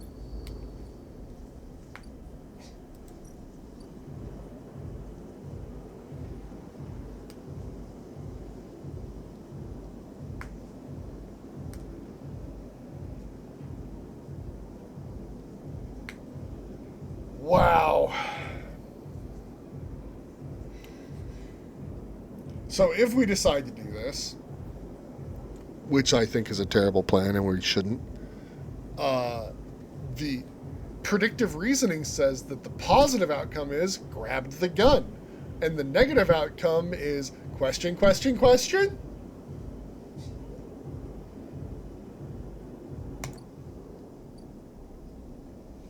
I don't want to help Ethan anymore. Like, I want to grab the gun so I can keep it from Ethan, but do you think they'll let me do that?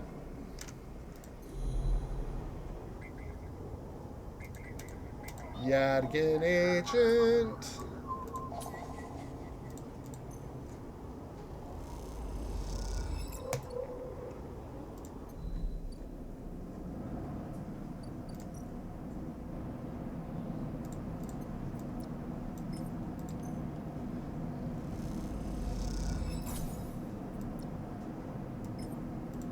I mean, I tried to talk him out of that multiple times.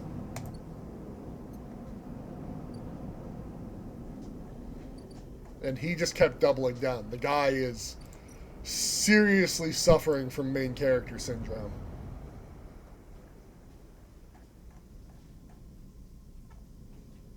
Do we have perks? No.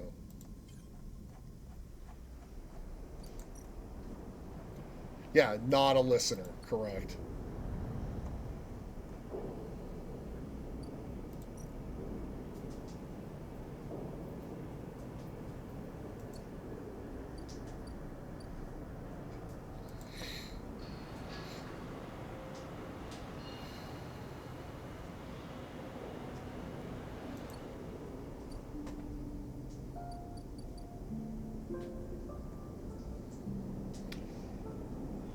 I was hoping we could help him work off his debt and maybe, like, realize, crap, I'm just in a bad way and you helped me out for no reason. But instead, he's just trying to make us into having bigger problems. Hey, Fang?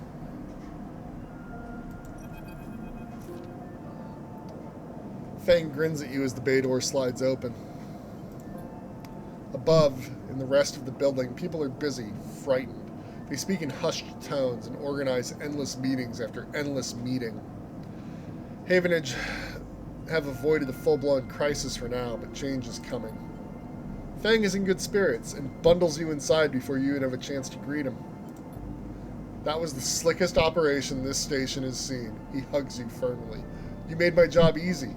He shakes you by the shoulders. I'm so proud. And I got to watch through the cameras as the Havenage security that weren't in on it assaulted the station. One of them straight up just whacked Harden with their pistol. It was beautiful. They have him? He's being held, yeah. He looks around. I think the idea is to use him as leverage with Conway, get them to back off. Maybe they'll exile him when they're done or hand him over to some core authority. Now I know he won't be an issue. I'm going to be focusing on systems for a bit. He shakes his head, seeing as that's my actual job. He points to the ceiling. The people upstairs weren't so happy, though. They've been fielding questions about the state of the eye right and left since the recording got up. People are scared. Is it true? Not if we don't want it to be. The eye is old, and it was never meant to run like this. The master control points that Erlin and the Havenage installed, they keep it spinning from the rim. That isn't ideal. But if you're asking me if the eye will stop spinning next cycle, no. And me and a ton of other skilled people will be working to stop it happening in the cycle after that. Harden's problem was that he didn't believe in people. He believed in systems and their ability to shape the world around them. Fang squeezes your shoulder. But as far as I'm concerned, people should be the ones running the systems, not the other way around. Anyway, I know you didn't come down here for a lecture. Yeah, my tracker? I haven't forgotten. He produces a thumbnail drive. I managed to finish that code solution I showed you. It's a modified Ripper worm, one made to deactivate that tracker of yours. But in the time since I got back, I added something extra. That tracker of yours doesn't just show SNARP where you are. It transmits data about the state of your body, your current condition. My worm won't just deactivate it. It'll edit that data to tell SNARP your body is irreparably damaged. DNR, do not retrieve. He grins widely. Pretty smart, right?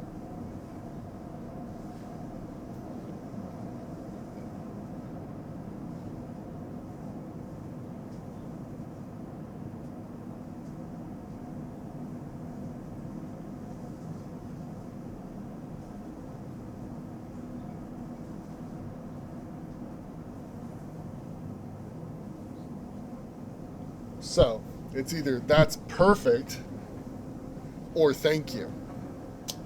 I mean, I feel like that's perfect is a great answer to this. Just slot it already. You take the drive and hold it in your hand. Then close your eyes and open up your access ports. Take down your defenses. The worm immediately enters your closed network. It whips through it, taking things with it as it goes. The moment they are gone, you forget they were ever there. They just blink out of existence. A second later, it's done. You open your eyes. How do you feel? Asks Fang, a little nervously.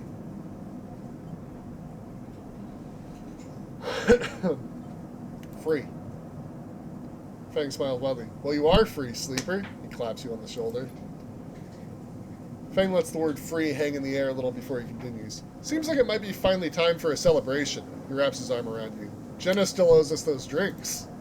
He laughs and you join him. Later, when you leave, you feel deeply thankful for having such a friend. As you walk away from the building, you look up at the wide curve of the eye, up at the hub and the other room beyond it. The whole thing twinkles with lights, and it seems impossible to see it as anything other than breathtakingly beautiful. It feels, in that moment, like something eternal. That doesn't mean it can or even should last forever, or that it will never change, fade, or decay. It simply means that in this moment, this place has a future. It is one that you know, deeply and truly, is worth protecting.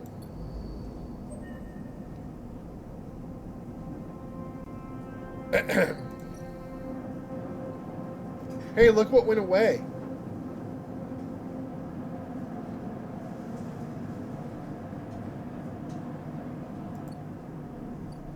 Huh.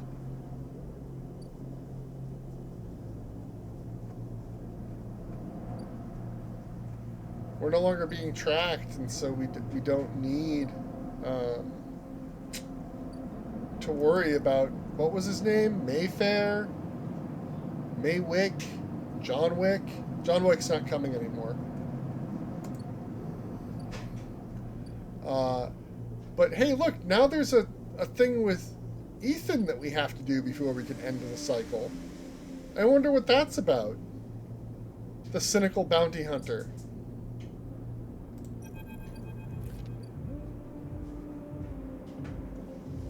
The compressor is almost empty when you enter. A couple of scattered patrons in the booths and a lone bartender. The bartender recognizes you immediately when you arrive and nods, and you return the greeting. You know already that you won't find Ethan here, but you had to be sure. With your tracker reporting you dead, he wouldn't have stuck around. You look at the empty stool, his empty stool, and you smile. You can imagine him on it when his slate chirps, letting him know that the target he was tracking is dead. You can imagine the screaming and the swearing, too. Is that all you were to Ethan, another target? Or was there something else going on? It seems like a foolish question to ask now when he has fled the station, but it bothers you anyway. You take one last look and walk out. You doubt you will ever come back to this place, or the memories it holds. You walk back out into the lights of the bright market and allow yourself a smile. So this is what Fang meant when he said you were free. You could get used to this. So we're not following through with the stupid gun plan.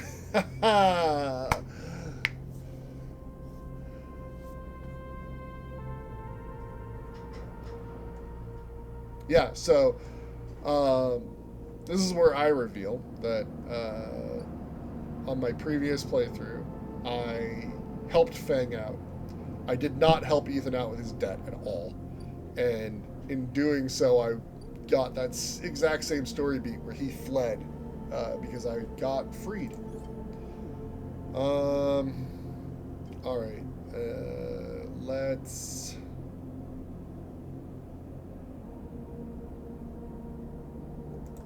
Let's hold on to that point for a little bit longer.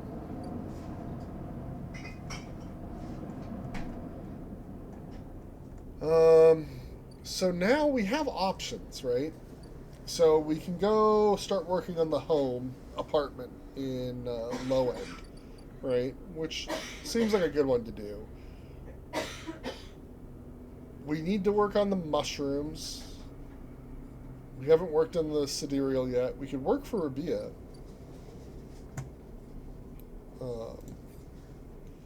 We're saving the flotilla aid to last, I think. Or maybe next to last.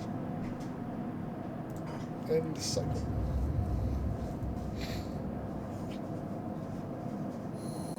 Yeah, Fang came through. It just took time.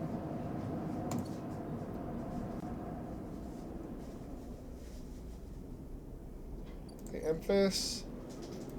I'm hungry. Thanks, buddy.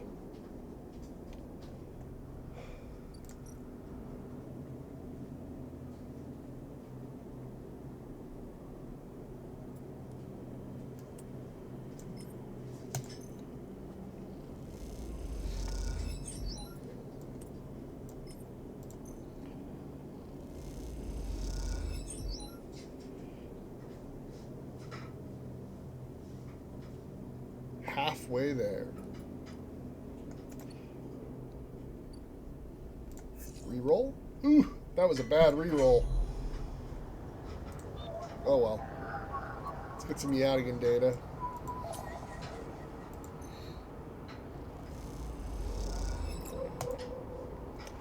And then some Havenage data?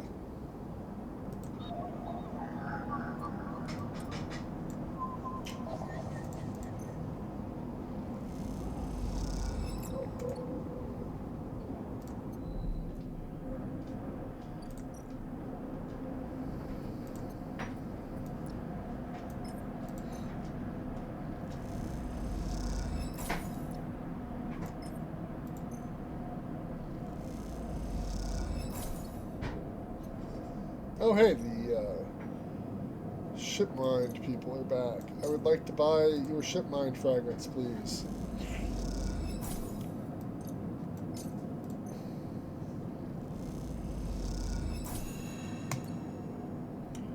Because what I want to do is make a ship mind and sell it for a fat stack of cash.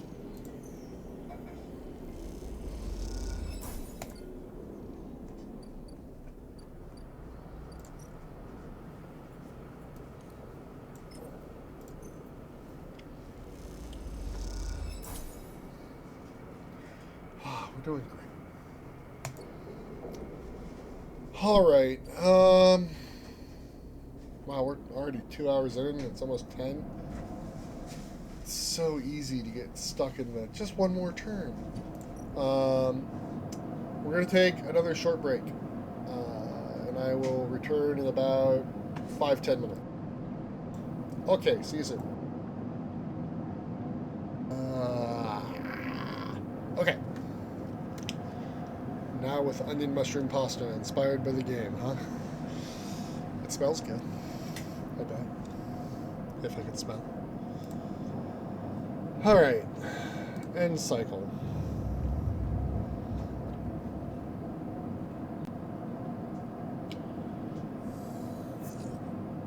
Oh, this is some decent dice.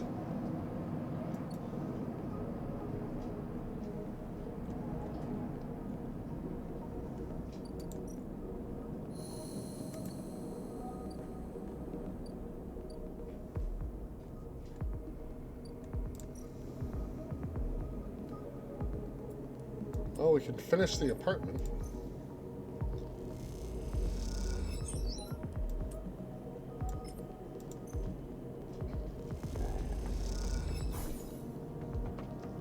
This way, Ethan won't be able to find me by just going, oh, wait, what? Oh, one tick off? Alright, reroll. No, well, it didn't help. Come on. There we go. We now have another upgrade point.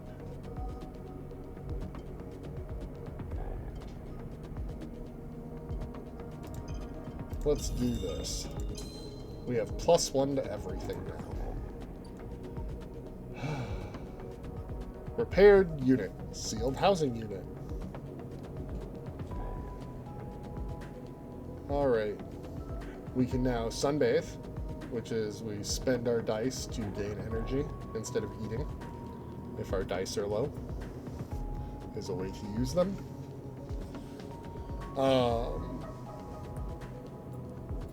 Less of a concern since we can afford to eat at Emphasis whenever we're hungry. Of course, we can inject stabilizer here, end of the cycle here, and we also have the ability to feed a stray cat. There are signs that a stray animal has been nosing around near the unit. A handful of chits for some crackers should bring it out of hiding. Uh-huh.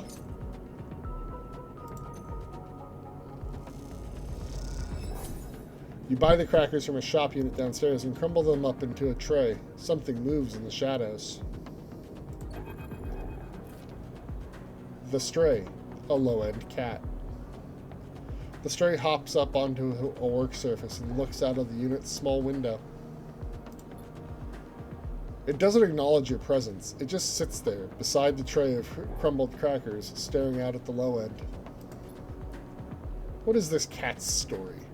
Are there more on the station? You haven't seen another in the low end, but in this vast megastructure, that means little. There could be a whole colony of cats like this one down in the Warrens.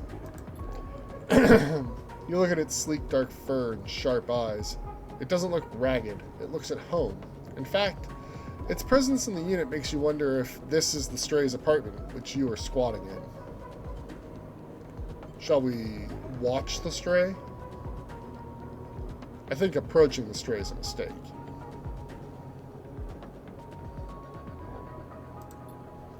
Though the stray is looking out at the station, you feel its attention on you, waiting for you to spring your trap.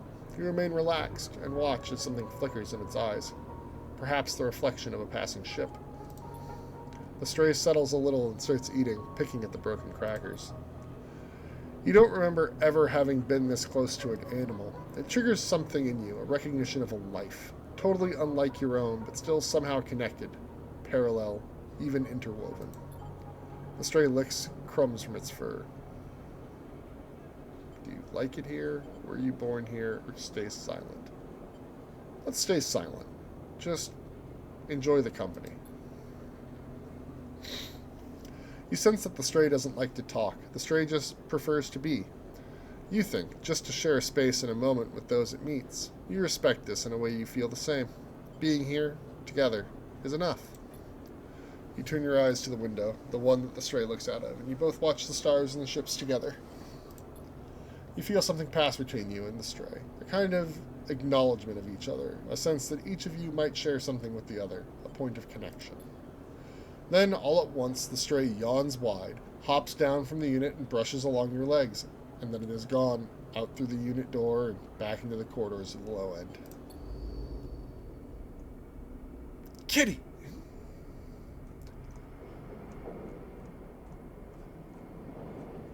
Alright, well, we did a reroll, and we're stuck with a 2. So the correct thing to do is hack a Havenage agent.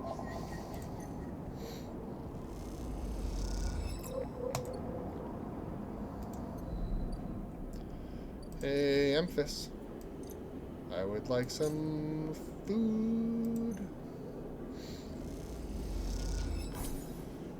Thank you.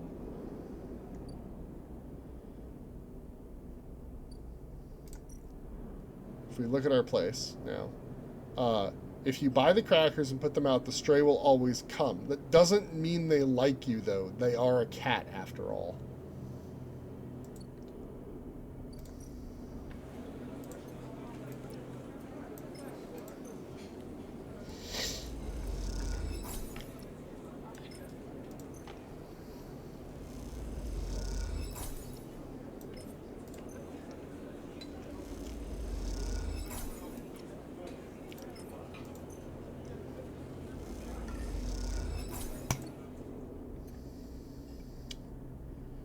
All right.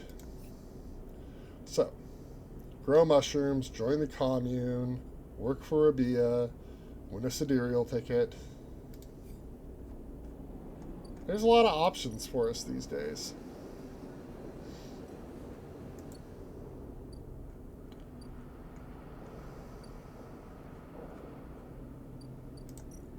But hey, we have a new place to sleep.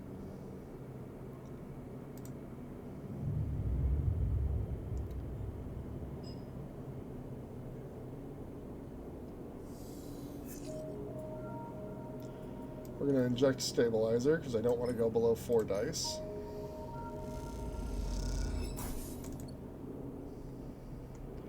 We have some good dice, so let's get back across the Greenway and work on this aviary.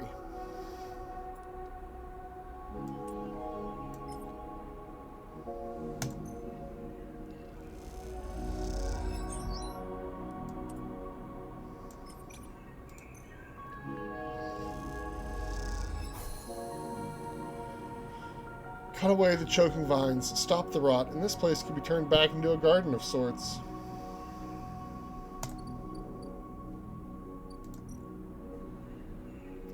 Germinate spores. The old growth of the aviary has created a rich medium into which you can place the spores from the groves. They'll grow well here.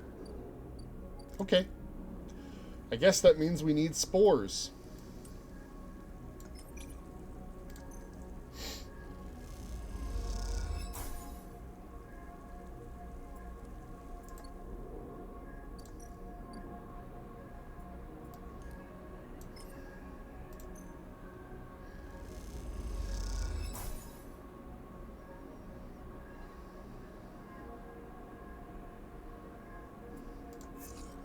Oof. That's unfortunate. I was hoping to get a better than a 3. Oh well. That just means that we're hacking another Yadigan.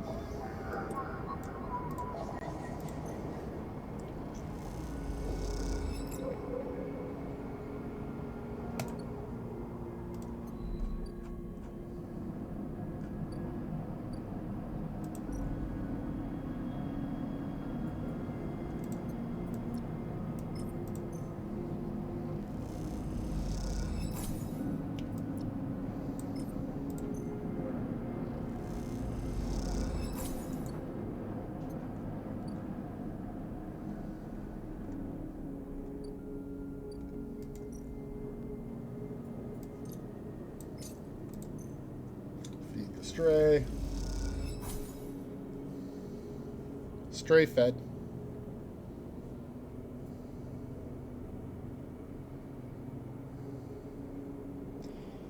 Alright, let's end the cycle.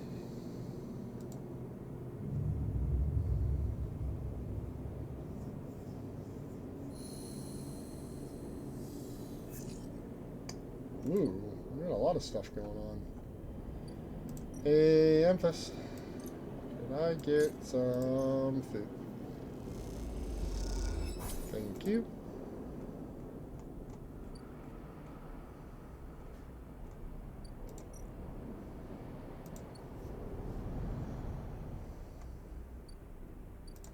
Alright, now my question is, I need 3 sets of spores to do this. So I need more spores.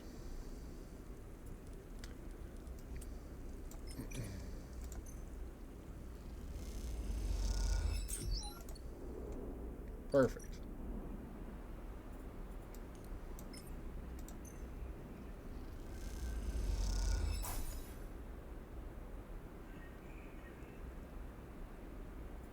Precise work to add mushroom spores to the soil.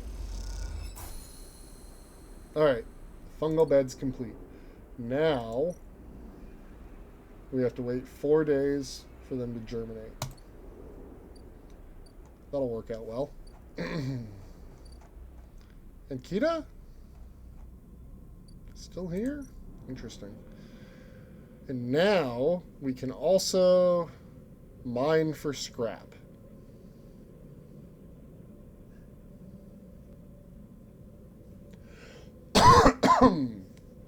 which will be useful later.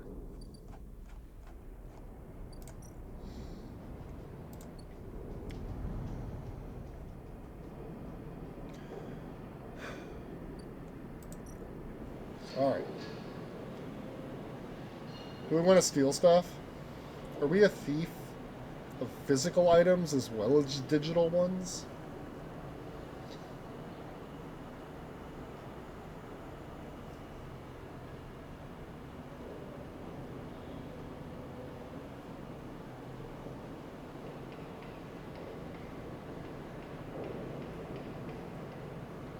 We got these 2 6s, that's why I'm tempted.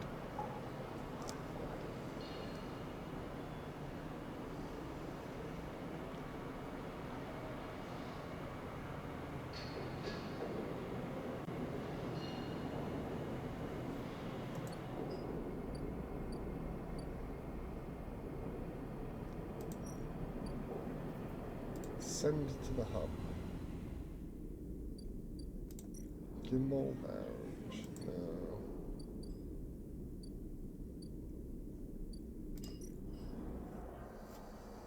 Weightless wanderer.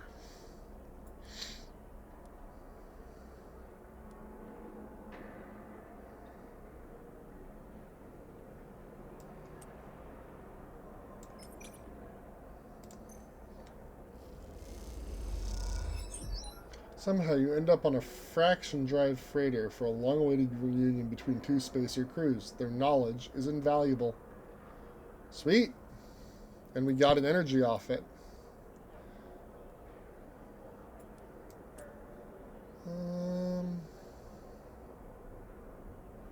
Yeah, let's become a weightless wanderer.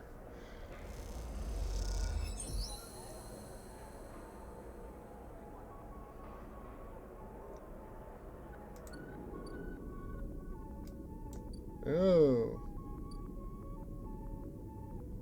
The Kisho capsules. Spacer sleeping berths.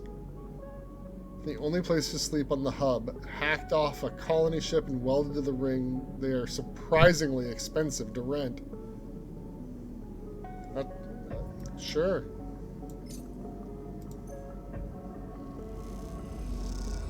Now I can sleep on the hub. Get a pass key for capsule 0451. Time to find which of these identical berths is yours.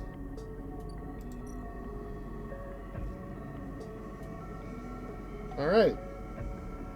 Now we can sleep here.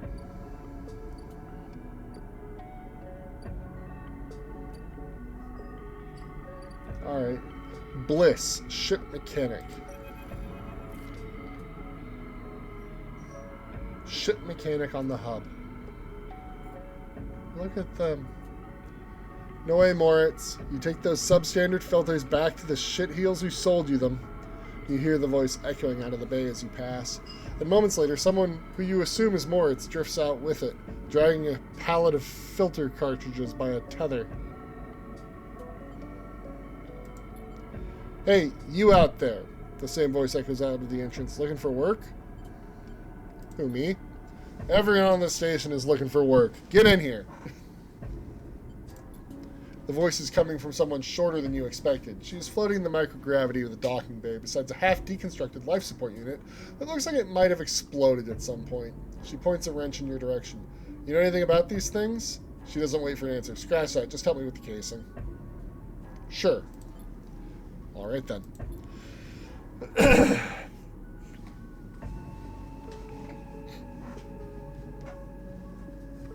She deftly moves around the unit, making space for you beside the central seam in the dented case. Just take a grip here and lift out and up, then I can get in and unbolt it. She whacks the unit with the wrench. Whole thing is twisted to shit. You dig your fingers under the casing and lift it away, the metal squealing from the force. She puts her hands under, spinning the wrench to slip out the bolts, catching them in her other hand when they spiral free. All good. The casing lifts off, revealing the ornate piping of the unit's interior. She whistles at the mess of ducts and filters. By the way, everyone calls me Bliss. She pats you on the shoulder, offering little in the way of explanation. Is this your bay? It is for now, yeah, whether I like it or not. She looks at you like that should mean something. Bliss starts pushing and pulling at the ductwork, looking for fractured pipes.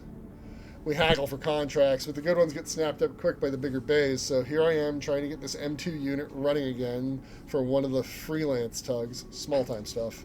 Hold this. She rips out a ribbed pipe and hands it to you like a freshly caught fish.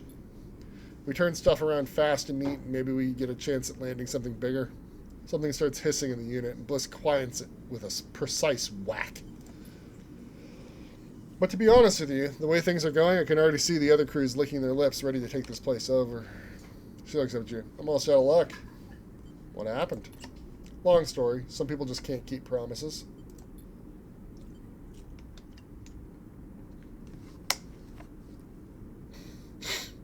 She keeps working, twisting aside pipes with care. There we are. Bliss pulls her hands from deep inside the unit and comes out, clutching a lumpen cube scorched black. This thing must have overloaded and popped half of itself out the side. You both duck down to the side of the unit and spot the exit wound, its edges fringed with more scorch marks. Grab me a replacement converter from the racks, will you? Where is it? Bliss is already elbow deep in the unit again. You'll see it. She waves you away. You kick off from the unit and drift over to the wall racks, where a catalog of parts is secured to the clamps. Colored tape and scrawled notes flutter across the wall. A complex organizational system of Bliss's own design. Or just a big mess.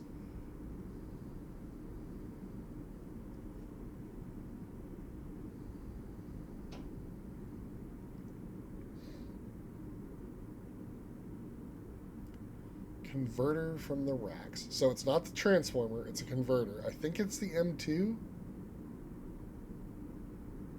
Yeah. M2 converter. You grab the part and push back to the unit. Bliss holds out an arm and you pass it over. The converter spins gently as it leaves your hand. Perfect, you passed. She straightens up from the unit. That's it, if you want to work here.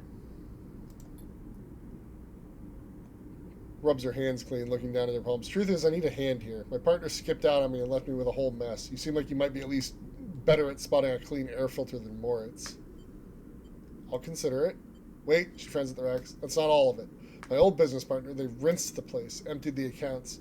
To bid for jobs, we need to put down deposits, bring in parts, pay tug fees. For that, we need chits. You want me to pay to work? Come on, it's not like that. We'd be partners. Straight split.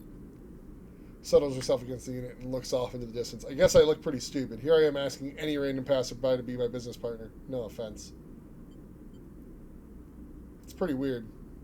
Don't tease me. Bliss goes back to working on the unit. Look, it's no pressure. If you find the money, or you find someone who has, or you just forget the whole thing, up to you. She gestures for you to help her refit the casing, and you both slot it back into place. I think I'm going to wrap this one up for now. But if you are into it, come back and we can bid on a new contract. Something to get our teeth into. Something that pays. She gives you a serious look. You can trust me. I don't say this stuff lightly. You kick away from the bay, propelling yourself back to the handholds at the entrance. You slip out with a wave, and as you do, someone slips back in. You hear Bliss as you glide down the passageway. Moritz, I swear to God, if those filters aren't clean... You smile. Seems like this could be interesting.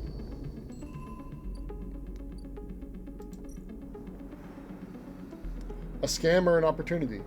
Bliss seems solid enough, and this might be your best chance to get in on the hub's repair trade. I mean, it's not like we don't have the cash.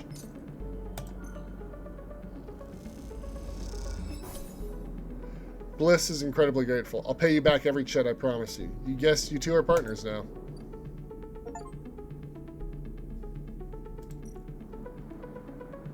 Three days. Interesting. Well,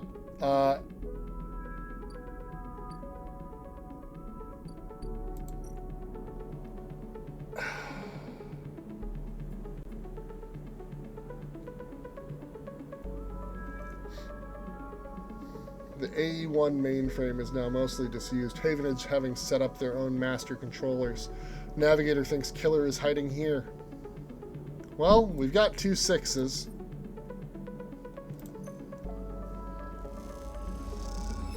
You slot Navigator and the clamps lock. The shipmind is stuck. How are you going to get them out of this thing? You slip into the cloud, easy as blinking. Navigator is beside you. They're here casting light into the strange darkness here. This is not how a mainframe should look. A center, a point of connection.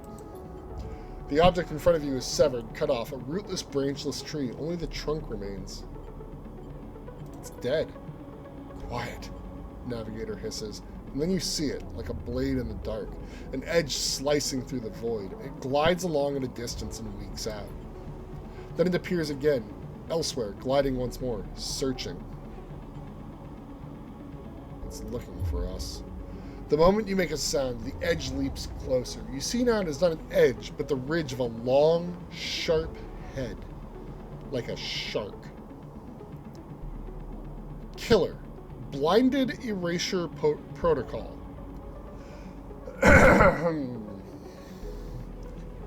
Take in this beauty.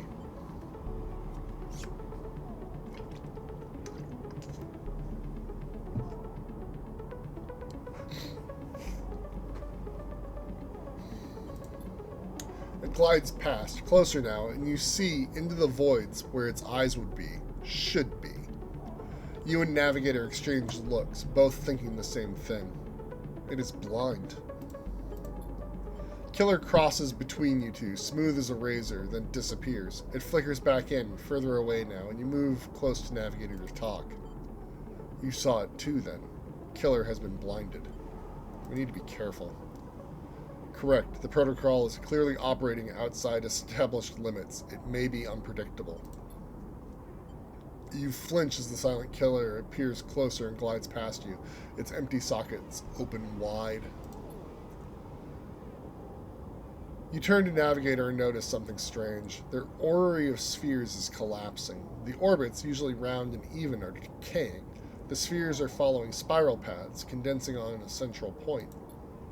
The Navigator is noticing it too. They go to shift their position to better direct the spheres, but they cannot.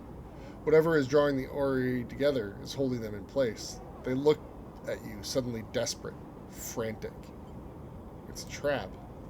You go to speak, but Killer appears between the two of you, gliding through the gap. Navigator freezes, and you see them framed in the empty socket.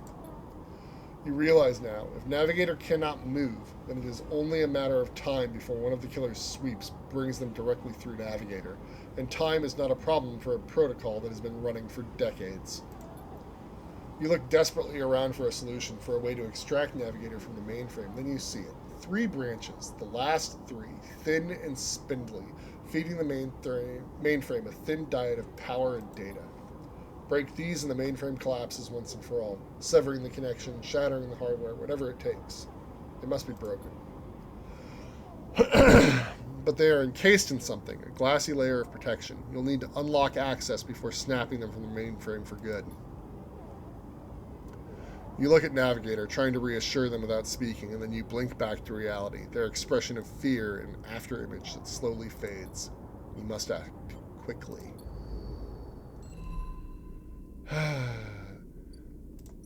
Branch 01. Unlock branch. We need a key. We don't have a key. Okay, we need a key. Key node. We need a 4 or a 3 for this key node. Key node. We need a 6 for this key node. Perfect. We have a 6.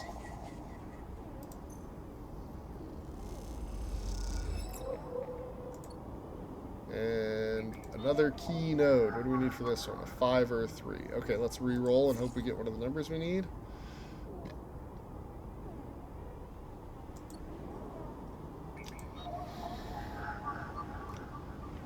This node is barely visible, just an access key left on some forgotten desk in a sealed Solheim office. Yep, I'll take that. Thank you. Gimme, gimme, gimme. Ooh. A glint like a light traveling along the edge of a wave fills your eyes. Then the blade follows, a long head with 2 dead sockets slipping towards you in silence. You freeze, hoping it'll pass you by, hoping that it will not simply slice through you like air. The blade head nears, slides past you. Almost. It nicks you, grazes you. You are desperate to cry out, to call out. But you hold your silence and simply watch the blind eyes of the killer glide past, empty of all thought. Then the blade winks into the dark, and you are alone again. Now you cry out. Ow! Okay, well, we're going to unlock this branch. The last spindly branches feeding into the mainframe. Unlock access, you might be able to break them.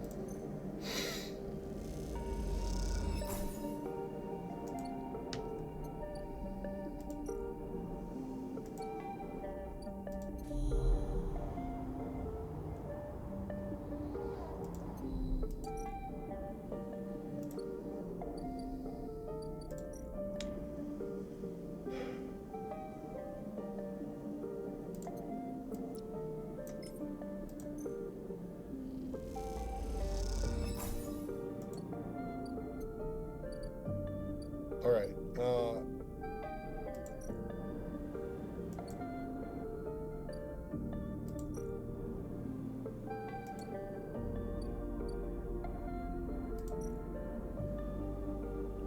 can't get rid of that one yet because we don't have a key. So, let's go to sleep in our fancy new sleep capsule.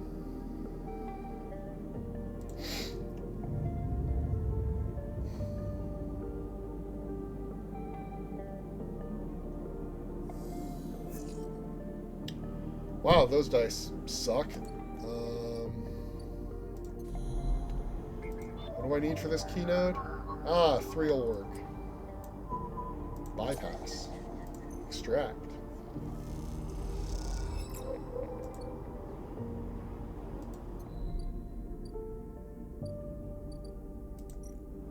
And data, unlock the branch.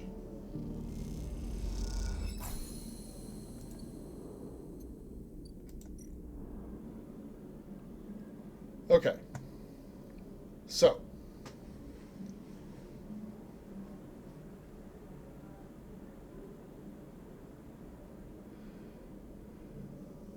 we have 2 things here. We have predictive reasoning, killer is dead, or predictive reasoning, catch a killer. Obviously, if things go bad, they go bad very quickly. So we can either slice the hardware, which is forget hacking the system. Killer has to die. If you can slice the branch connections, the mainframe will shut down, freeing Navigator. Which, if we succeed at this, the killer protocol has been running for long enough, breaking the mainframe's final connections will end the protocol. Or we can loop branches. With access to the branches, you could redirect them to form a loop, isolating the mainframe with killer inside, but freeing Navigator. In theory. The killer protocol can be isolated without being destroyed, a loop of connections that would lock it into a closed system. This requires a lot more,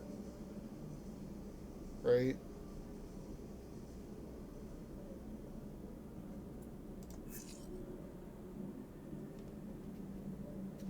Oh, the hunter and killer protocols were made by Solheim to allow them to control their space station.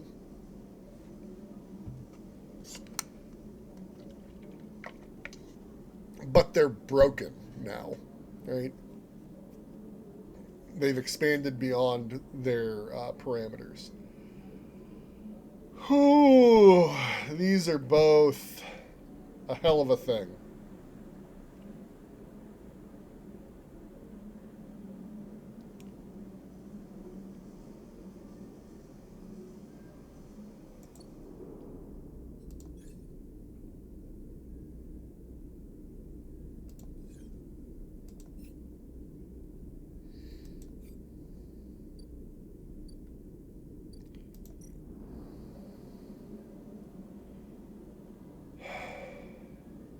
I don't know.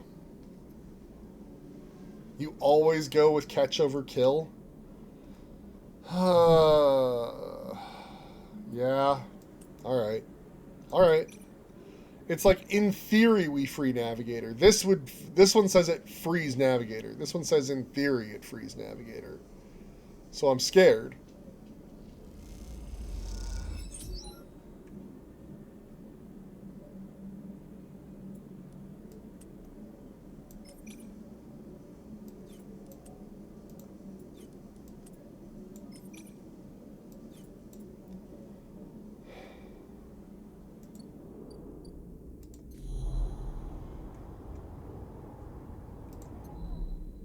Alright, we can't re-roll that.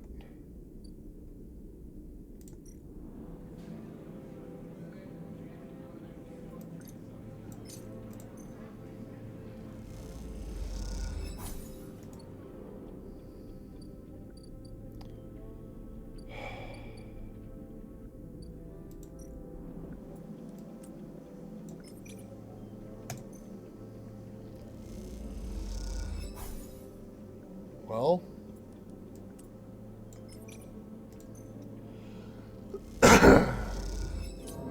oof, ow.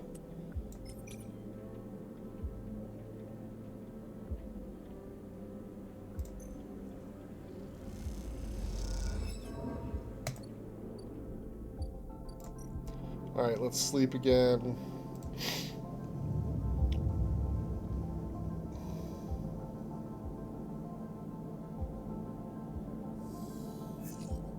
Oh yeah, we're gonna make it today.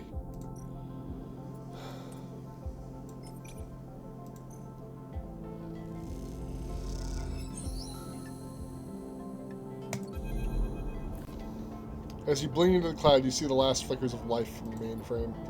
This vast machine once ran the whole station, spanned it up, directed and processed the flow of energy, water, and data, fed the lives of thousands of people. Now it is finally dead.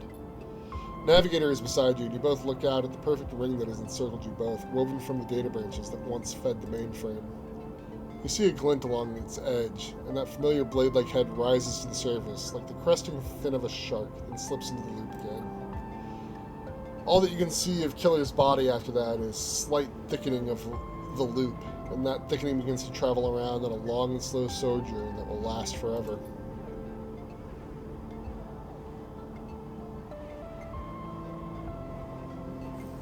I'm surprised at you, says Navigator, drifting faintly around you in a lazy orbit as if to shake off their imprisonment. Killer had been wandering blind for so long. Did you not think to end them forever?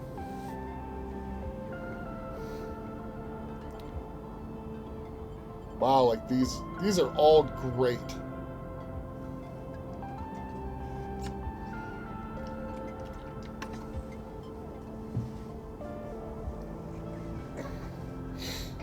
Do we pity them? Do we think we can save them? Or I will not kill them?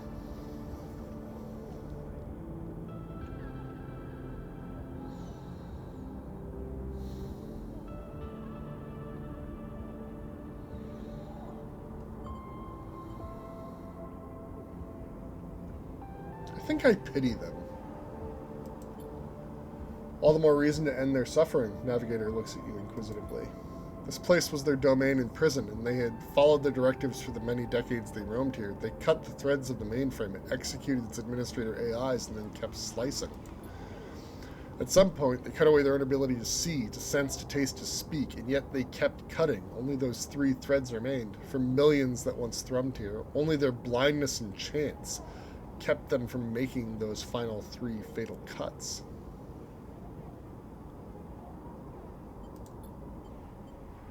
There is a ceaseless violence in the kind of system that creates beings like this, those that will execute commands endlessly, even to their own destruction.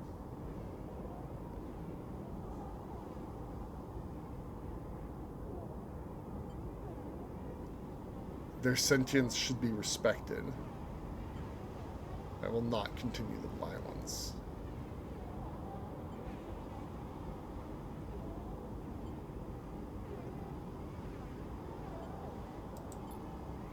The system you float in is one built of violence. You would be naive to believe otherwise. Navigator turns away. You watch the data points of the station spin around you, blending with the fixed stars. There's something satisfying about finally wrenching the last threads of control from this central point. It was little more than a ghost by the time you reached it, but this place deserves to be haunted by better ideas than a totalizing system of control. Navigator floats beside you. It is free now. The station no longer presents a hazard for illegal entities like me. They turn to you, their face a cloud of shimmering light. In fact, in time, perhaps it can be a refuge. A refuge? That sounds like something of value. Something worth building. A dark shape passes across your vision. A distant curve of something like smoke or oil, a fluid-shifting tank of total darkness. The Greenway, says Navigator, following your line of sight. It was cut off at the moment of the collapse, so hunter or killer could never reach it. Now it is closed off to us, separated from the cloud. What system is inside it? It may be totally dark.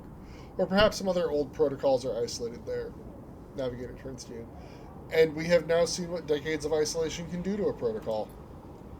If we could extract an access cipher, they pause and then blink out of existence. You freeze, shocked, but a moment later they reappear with a glowing polygon of data. Here, the cipher you need. You take it, still shocked. You're not used to being free, to being able to move and explore and extract without fear, without limits. This will take some getting used to. Thank you for this gift. The entities of this station will always be friends to you, Sleeper. And I to them. It is true that mutual need is required for friendship, but I must admit I had not considered the value of offering assistance without personal gain. I will think on that. Navigator loops around you rapidly, suddenly eager to test their newfound freedom. But first I will explore. Perhaps there are still intelligences that hid themselves as I did, encased in simple systems, cut off. I should like to freedom. And with that, they drift away, flickering, glowing, and shifting so rapidly you lose sight of them on the glittering rim of the eye. You feel a pang of jealousy, free, without a body to weigh you down or fear to limit you. How must it feel? Your eyes fall on the Greenway and its secrets, though perhaps that can wait until you have celebrated this victory. Upgrade point. Only we can't spend it.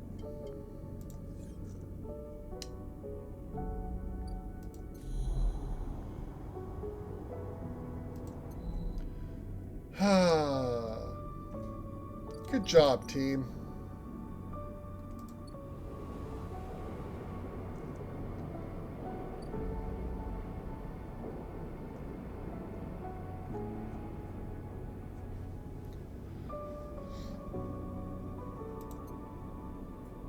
Alright, we have the Greenway cipher now.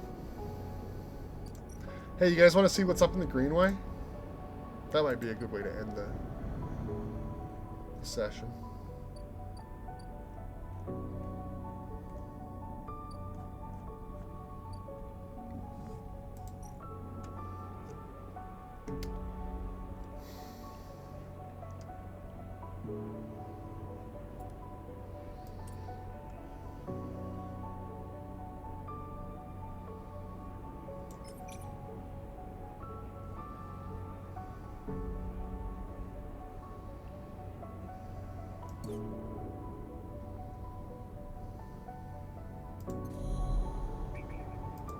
Greenway Gate. The entire Greenway is locked down, shrouded in a dark cloud of shifting currents. What is happening here?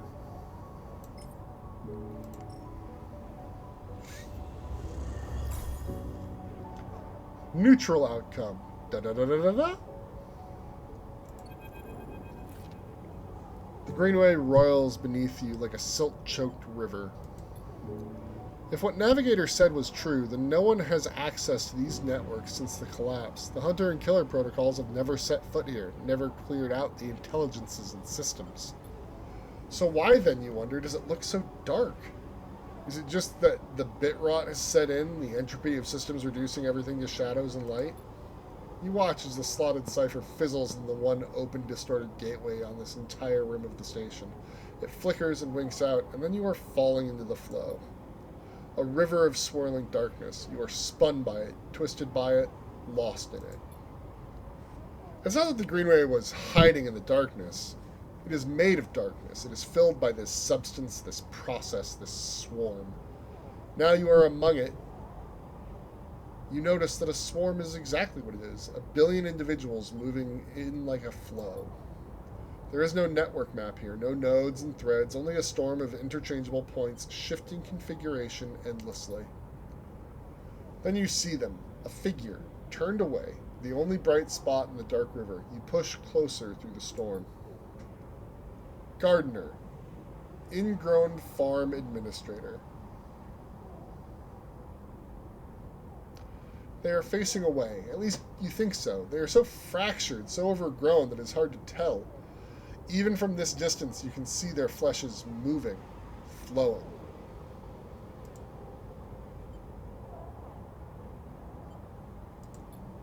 You watch, silent, as they stoop and reach down.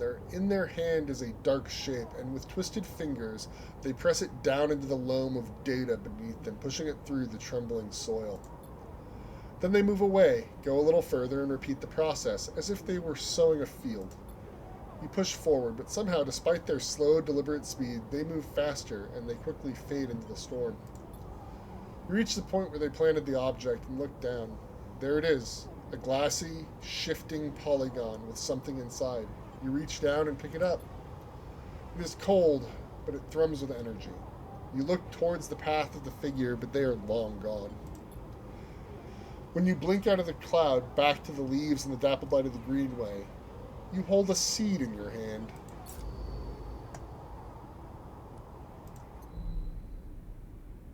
What? So that was the gardener. The gardener looks super cool.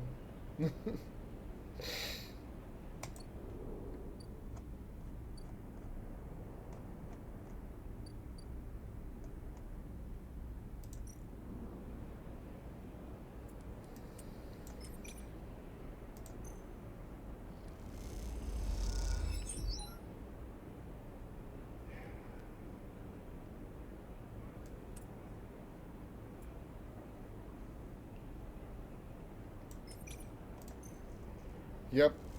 We're gonna figure out what's going on with these Haifa commune people. We're doing good, so we'll just spend our stuff here. Good, good, good, good. Oh, I still had my reroll. I could have gotten something better than a 1, probably. If we're staying at the apartment, we're feeding the stray.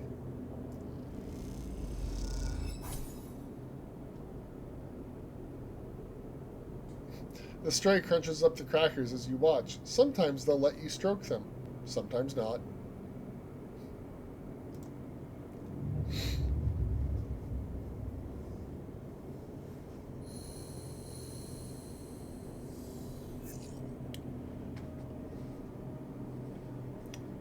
Alright.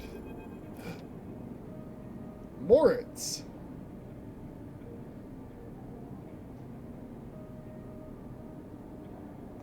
Bliss's assistant. Hey, a quiet voice greets you as you leave. Sleeper, it's me. Do I know you? Moritz. He pauses. I work for Bliss. He rubs the back of his head. You are not an easy person to find. I move around. Hey, no judgment. It's cool. You both stand there for a moment, each waiting for the other to speak. What's up? Oh yeah, well, Bliss needs you. A job just came in, a real big one. She's asking for you to come up and help her out. He nods sagely. Okay, soon. Look, Bliss said I've got to get you right now, so you know, now is better than soon. Moritz stands there for a little while, unsure if the message is her delivered. I've got it. Cool, cool, cool. He looks around. Bliss just likes me to do a thorough job, you know? He wears his hands together before burying them in his jacket pockets. See you, Sleeper.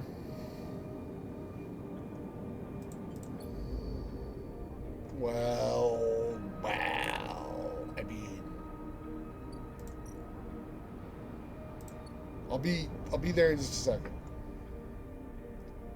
Gotta check on my mushrooms.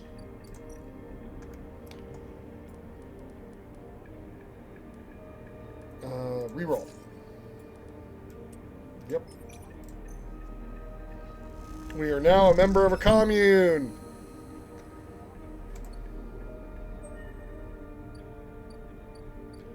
We can now stay in the Haifa dorms. You guys don't have cats, though. How good can you possibly be?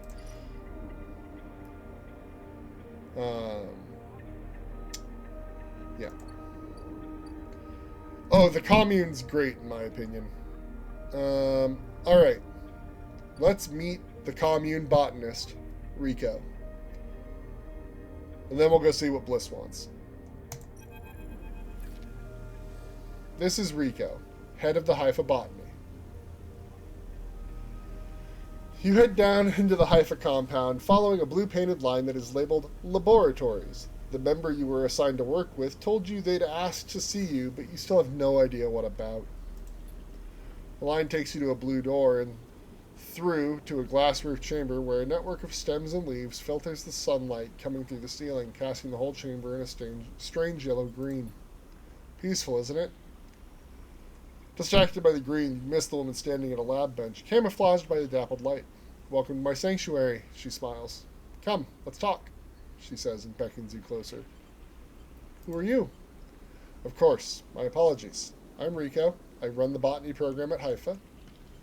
Botany program? Yes, the plants in the Greenway are vital to Haifa's continued existence.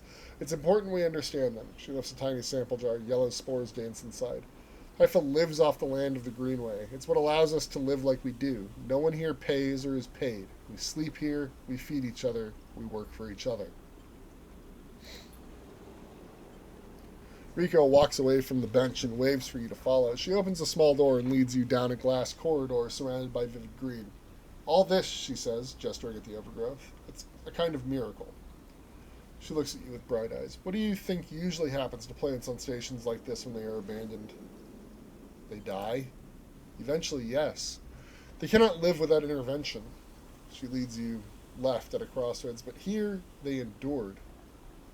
Actually, no, they thrived. You look at the bright tendrils wrapped around the metal frames of the corridor. They look dominant, strong, like they are taking control of this place. Riku continues. Of course, Solheim tried to create a stable biosphere here, patchworking the surface with gardens and algae tanks that feed into a network of microbial reclamation systems, but the Greenway was always envisioned as extractive, a place from which the harvest is removed and sold to those living on the station, not a closed loop. For this reason, when the collapse came, the Greenway should have gone with it. Erlen himself was so convinced of it that his first colony never even came here to try to reclaim it. The Eye instead relied on outside favors and influences, shipments from the inner systems, and small-scale agricultural systems like kelp and fungal farm stacks. And yet, here we are, among growth and decay, a biosphere flourishing. When Haifa came here, we expected to find only vacuum-dried stalks and leaves, perhaps some fungal colonies hidden in the mulch, but we found a jungle. With this, Rico hits a button on the wall and leads you through a large pair of double doors into a huge, impossible chamber.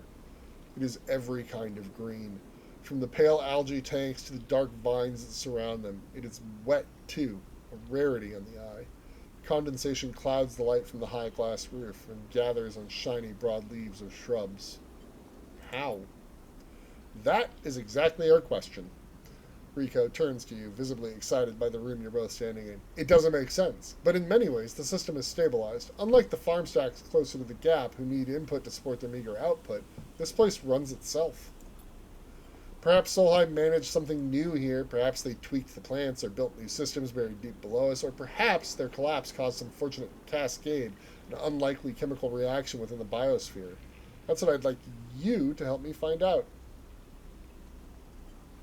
Me? Yes, you. These halls run deep, Sleeper, and I'm getting old. She stamps her foot on the metal grating of the walkway. Whatever is causing this, it's to be found in the groves deep in the Greenway. Haifa won't spare anyone for an expedition. It's too dangerous and unnecessary, they say. I can make the case, but I can't get the votes. She don't have the votes. You sleepers are hardy beings, I know that much, and you can speak to the Eye, uncover its secrets in ways I never can. She holds out an arm so you can help her stand. Bring me samples, spores, seeds, and blooms. I can grow them in the lab and study them. The deeper they are found, the better. I will try. Thank you. And thank you for listening. Rico leads you back out of the huge chamber and up through the passages. She's a little slower now and stumbles on the steps. You help her where you can. It's good to have new blood in the commune, she says. Many of us have been here a long time, and few come through. She settles back at the bench in her lab, stretching her legs. You go to leave. Come back if you find something, Sleeper. There are discoveries to be made. And you follow the blue line back up out of the compound, all the time thinking of that impossible magical green.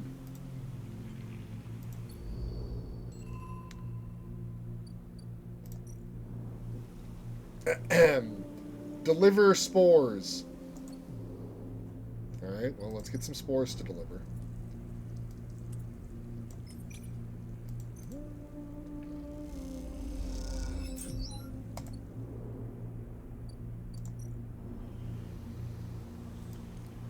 Spores.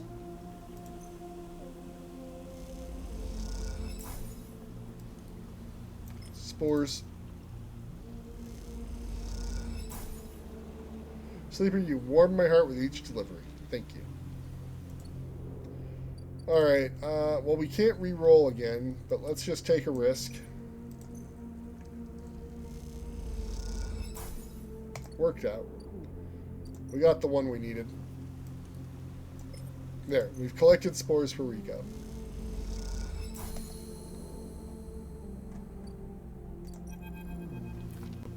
Sleeper, Rico greets you without so much as a looking up from her work.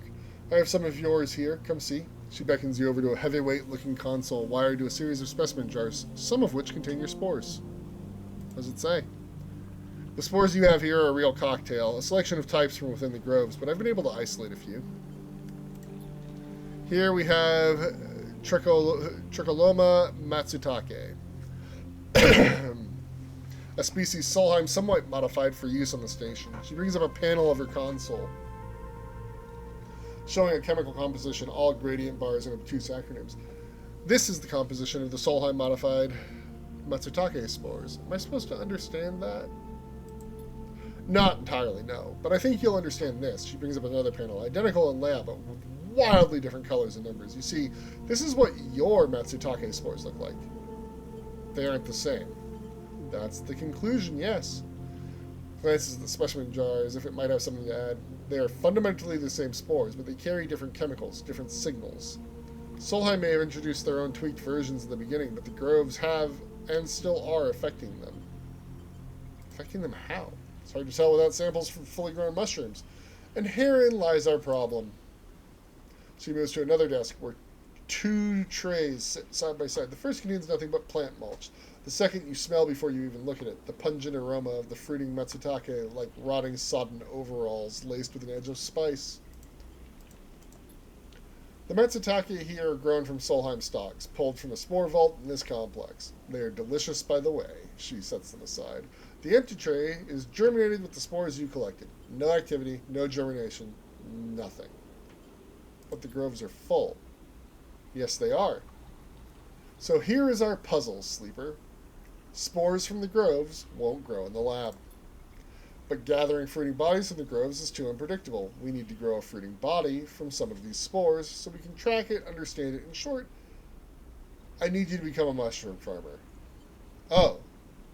I already started that. Rico looks impressed. Well, an eager mycologist. I'd never have guessed. I assume you set yourself up in the aviary.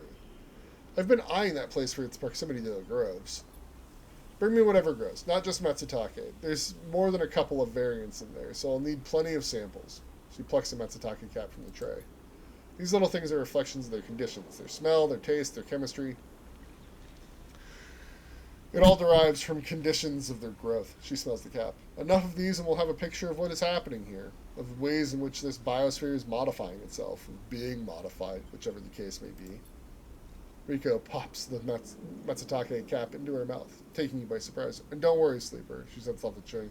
If this turns out to be a dead end, I'll make sure that not a single mushroom goes to waste.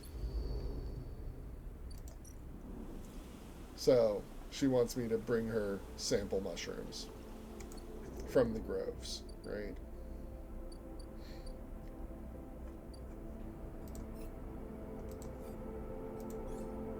I have 2 upgrade points. Would we like to have self-repair where we can use scrap that we find to repair our condition at home? Or become hard to kill?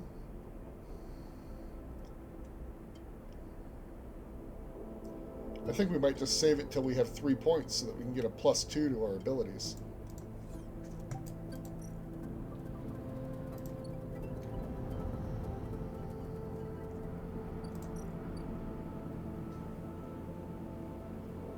Ascend to the hub. Oh, hey, there's a ship here. Ember's Wake contract. Somehow Bliss swung a tanker contract. But the catch that the work needs to be turned around fast. Too fast. Wow. Bliss is an idea. A full system flush with tracer fluid to reveal the leaks, which means an emergency venting of all tanks. Brilliant. Dangerous.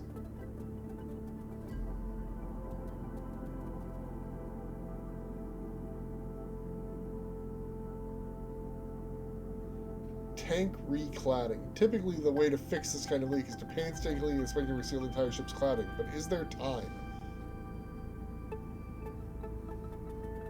Okay. We can do this if we get some good dice. We need some 5s and 6s. We're not doing it with these dice, though. We have a 1. So let's get some data off of yacht again.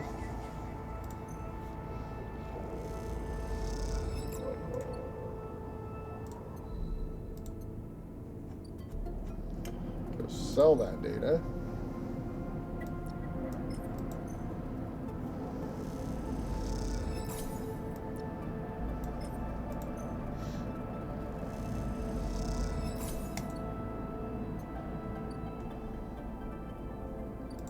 Oh, do we have a new ship?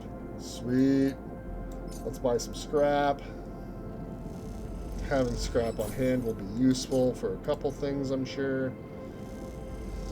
Oh, we bought another ship mine fragment. Well, maybe we'll get a third one here and we can sell that ship mine for a load of cash. I'll take the scrap.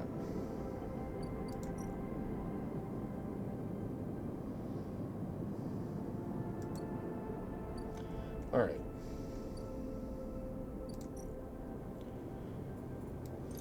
Feed the cat. Use our stabilizer. Go to sleep.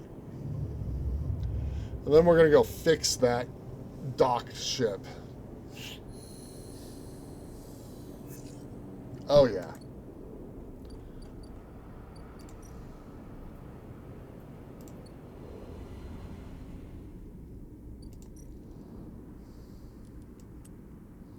Full system flush.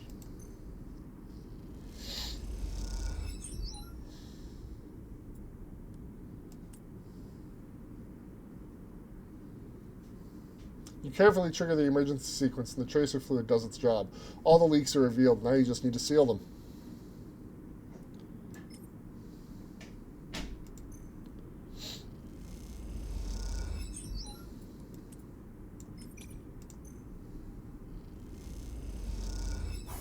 Ah! Brutal.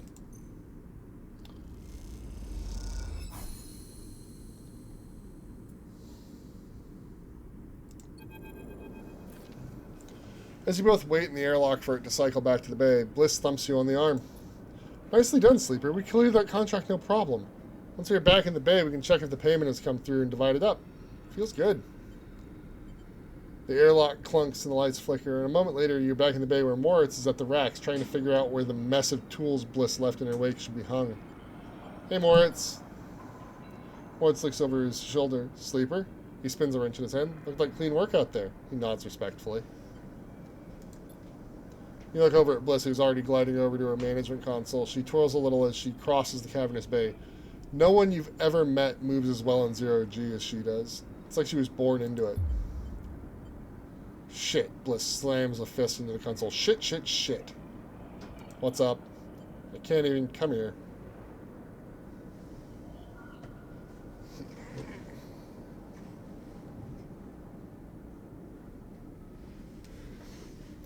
Look at this. Just look. She spins the terminal screen and you see the details for the bay's account. You see an entry fee for the Ember's Wake, a repair fee, paid in full the moment you finished up the job, but then directly after the whole amount was transferred back out into an unknown account. What the hell? This is the work of my ex. She punches the terminal. He must have coded the back door into the machine before he left. She rubs her forehead. There's no way we can... She pauses, thinking, Moritz, throw me that wrench. You're going to fix it? She spins the wrench across the bay. Bliss smiles, something like that. You flinch backwards as a hail of computer parts spill up into the bay in a glittering arc, fragments of screen memory, sections of the casing.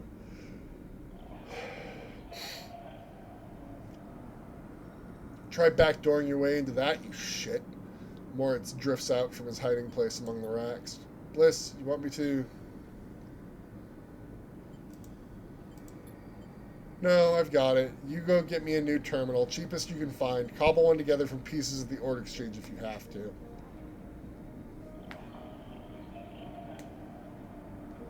Bliss?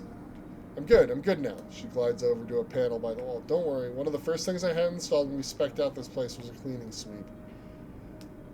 She flicks over a plastic cover on a huge red button. Watch yourself. She hammers the button. A row of laser emitters unfold from the bay wall. They start crawling their way across the work area, frying the debris as they do in pulses of burning light. It's that or just space the whole bay every few cycles. What now? We keep at it. The cleaning sweep buzzes and crackles as it works its way across the bay. That account wasn't everything. I'm not that stupid. Once more it gets back, I'll secure it and flush everything else. She flicks a nearby piece of debris into the path of the sweep. Clean break. Then we take another contract. That's it. She shuts off the sweep as it reaches near the end of the bay. You don't want the cryo back? Oh, I want it, but it's gone. He could have transferred it anywhere. She looks out across the hub. And even if I knew where he was, the last thing I want is to ever see him again. I'm sorry, Sleeper. I know you worked for this too, but next time won't be the same. That's okay. See you in a few cycles. Moritz will let you know. She winks and kicks off the bay to finish cleaning up. Man, all that work for nothing?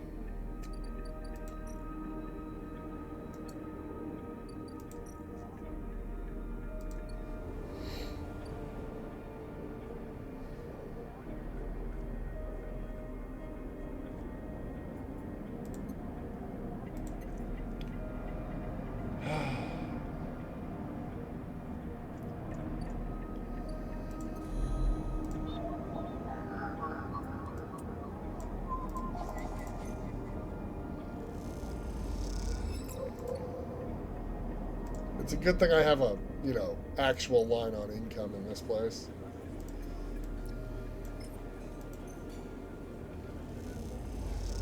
Bliss is problematic?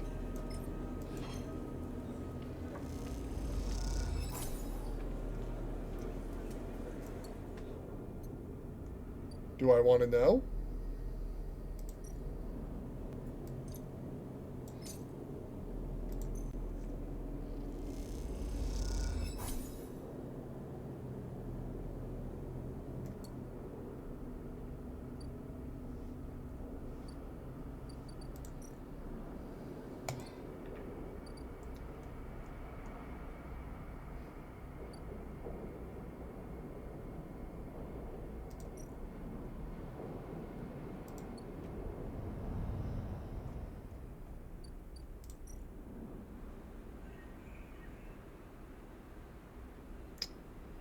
Ooh, it's time to harvest.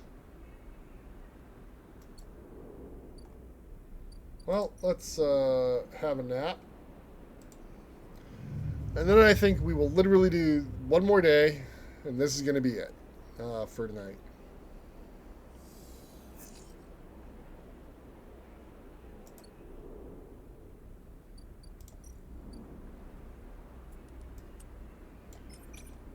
Start. We got 2 Matsutakes.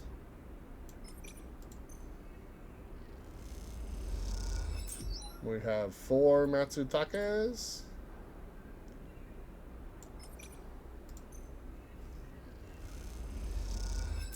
We have 6 Matsutakes, and we can no longer harvest mushrooms. But we have a drive point.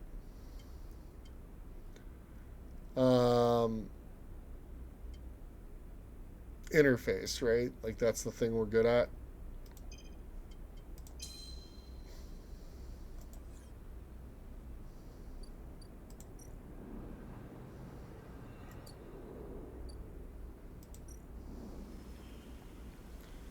Matsutake samples.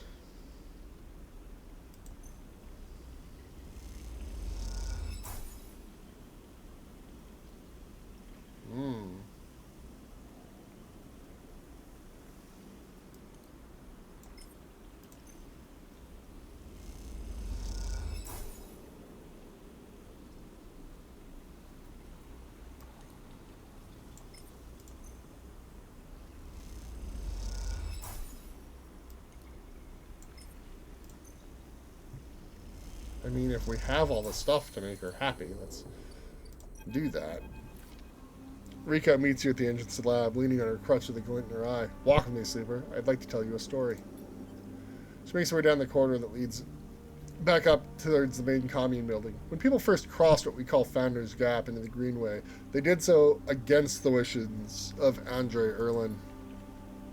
At the time, Erlin was trying to stabilize the Union and establish control over the Eye in the wake of Solheim's collapse. It was chaos. Competing factions, failing systems, so many dead and injured from the riots. That was his priority. You both crossed through a glass-roofed tunnel, the Greenway outside, crowded with vines and branches, dappling the light. Erlin had written the Greenway off, cut off from the rest of the station, and linked to a broken spoke. He claimed it was only a matter of time before everything here would die. He refused to let anyone abandon their duty to the Union and cross. They were traitors to the cause, or as good as. Riko continues, making her slow but steady way into the inner gardens of the commune. There weren't many of us, but we believed what was here was worth saving. We had to keep our plans secret until we crossed. Some of us left people behind. She pauses to catch her breath, her voice cracking. It's difficult to know if it's from effort or emotion. What we found was a disaster. Nothing like what you see here. Half of the Greenway was leaking oxygen into space, the plants flash frozen. The other half was a swamp of mulch as decaying matter clogged every system. We worked hard, we lost good people, we cleaned up and closed up, but it was never going to be enough. After many cycles, we all knew this place was doomed, but we kept on working, talking less and less because we couldn't face it. We all developed a death wish. If the Greenway was going to die, so would we. But it didn't die. It did not. We crossed some invisible boundary, tipped some biological scale, and the Greenway started to recover. Plants flowered, crops sprouted. For the first time, we reaped the fruits of our labor. We thought it was us, that we managed to do just enough to end the cycle of decay. I thought we had saved the Greenway. Until today.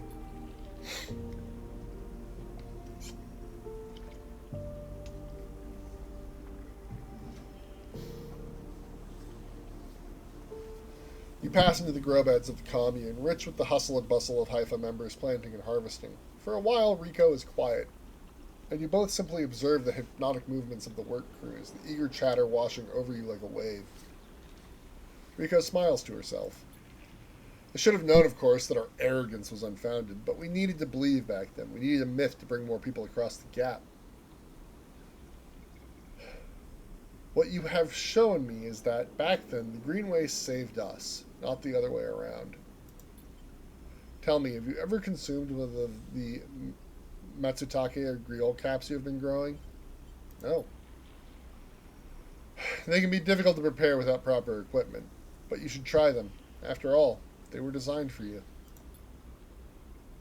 At first I thought it was the location they were growing in that made the mushrooms from the aviary, from the labs, or from the grove different to each other. But what I've come to understand is it's the person growing them. The Matsutake and Girol caps you brought me are totally unique, containing compounds never usually found in similar specimens in my possession. Many of these compounds aren't even digestible for humans, but for a sleeper like you?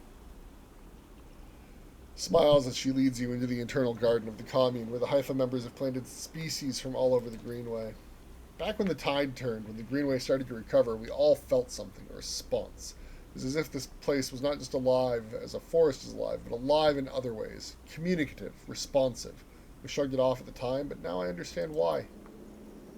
This place is responding to us, adapting itself to us. It is growing fruiting bodies for you, for me. It is adapting, changing. In short, it is displaying all the signs of sentience. The Greenway is sentient.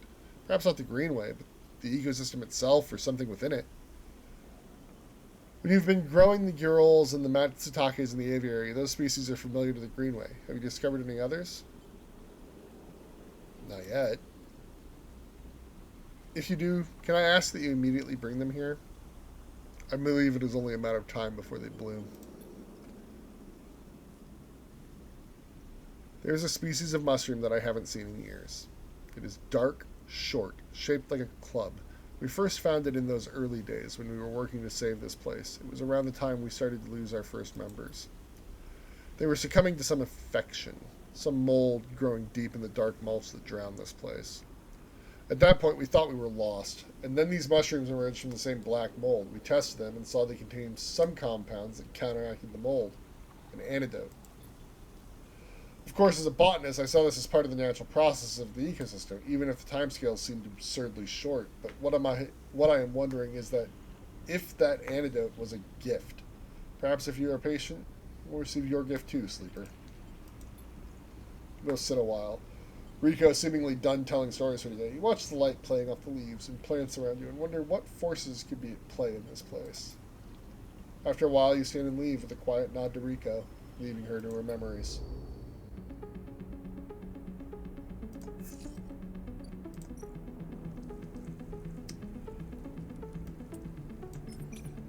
Spores! Good, good. Spores! Ah, boo.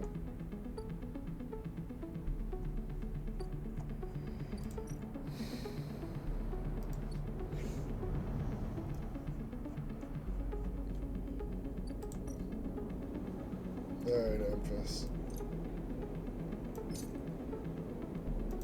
Please feed me. I'm gonna fill up.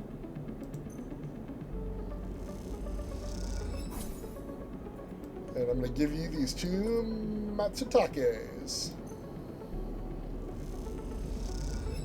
Emphas inhales the deep autumnal aroma of the Monosake caps and nods. He seems impressed. And now, it's 3 days to prepare the new soup.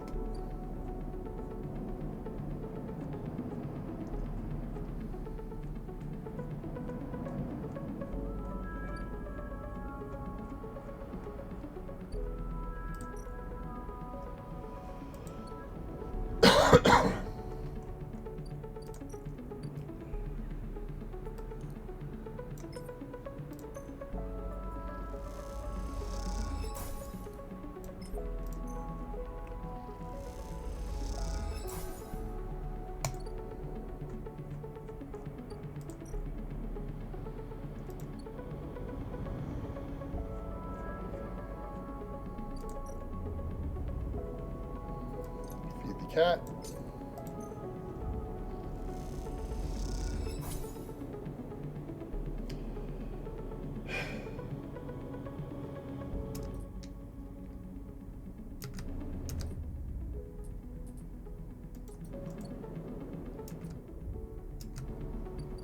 Well, I guess we end the cycle, and then we'll quit.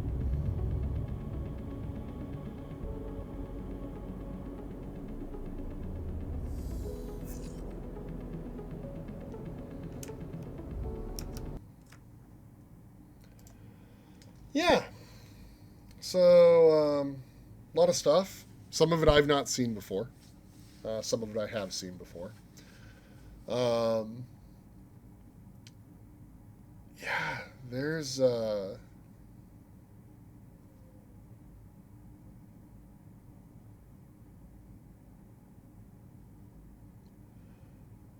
handful of achievements that I know of still. That we could try for. I just realized that one of them is absolutely targeting Ethan.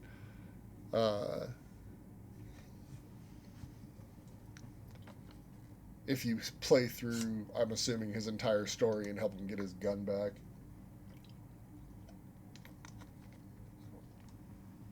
So maybe that'll be a thing. On a future playthrough that I do for myself.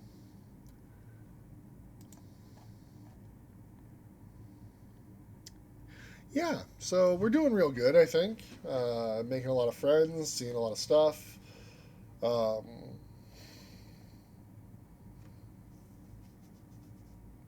There's things, there's thoughts.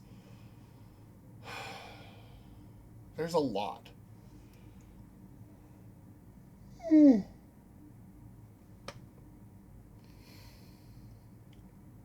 I think it's a very good story, like, and how they've assembled it.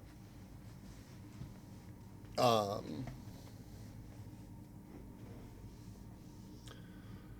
but yeah, we'll be back with more of it, and continuing to do things. I'm hoping. So, as I said, one of the things that kind of put a kibosh on my kibosh, put the brakes on my previous playthrough was that I triggered the stuff with the cordon with the two people that we ran into when we first made our way to the Greenway, who are trying to help the blockaded refugees. I triggered that sequence well before I was in any way like ready to actually help those people. And it led to bad things. So I'm hoping this time that I can actually be set up for success. I would like to help those people. But first, we're going to get this other stuff taken care of and everything ready so that we can help them.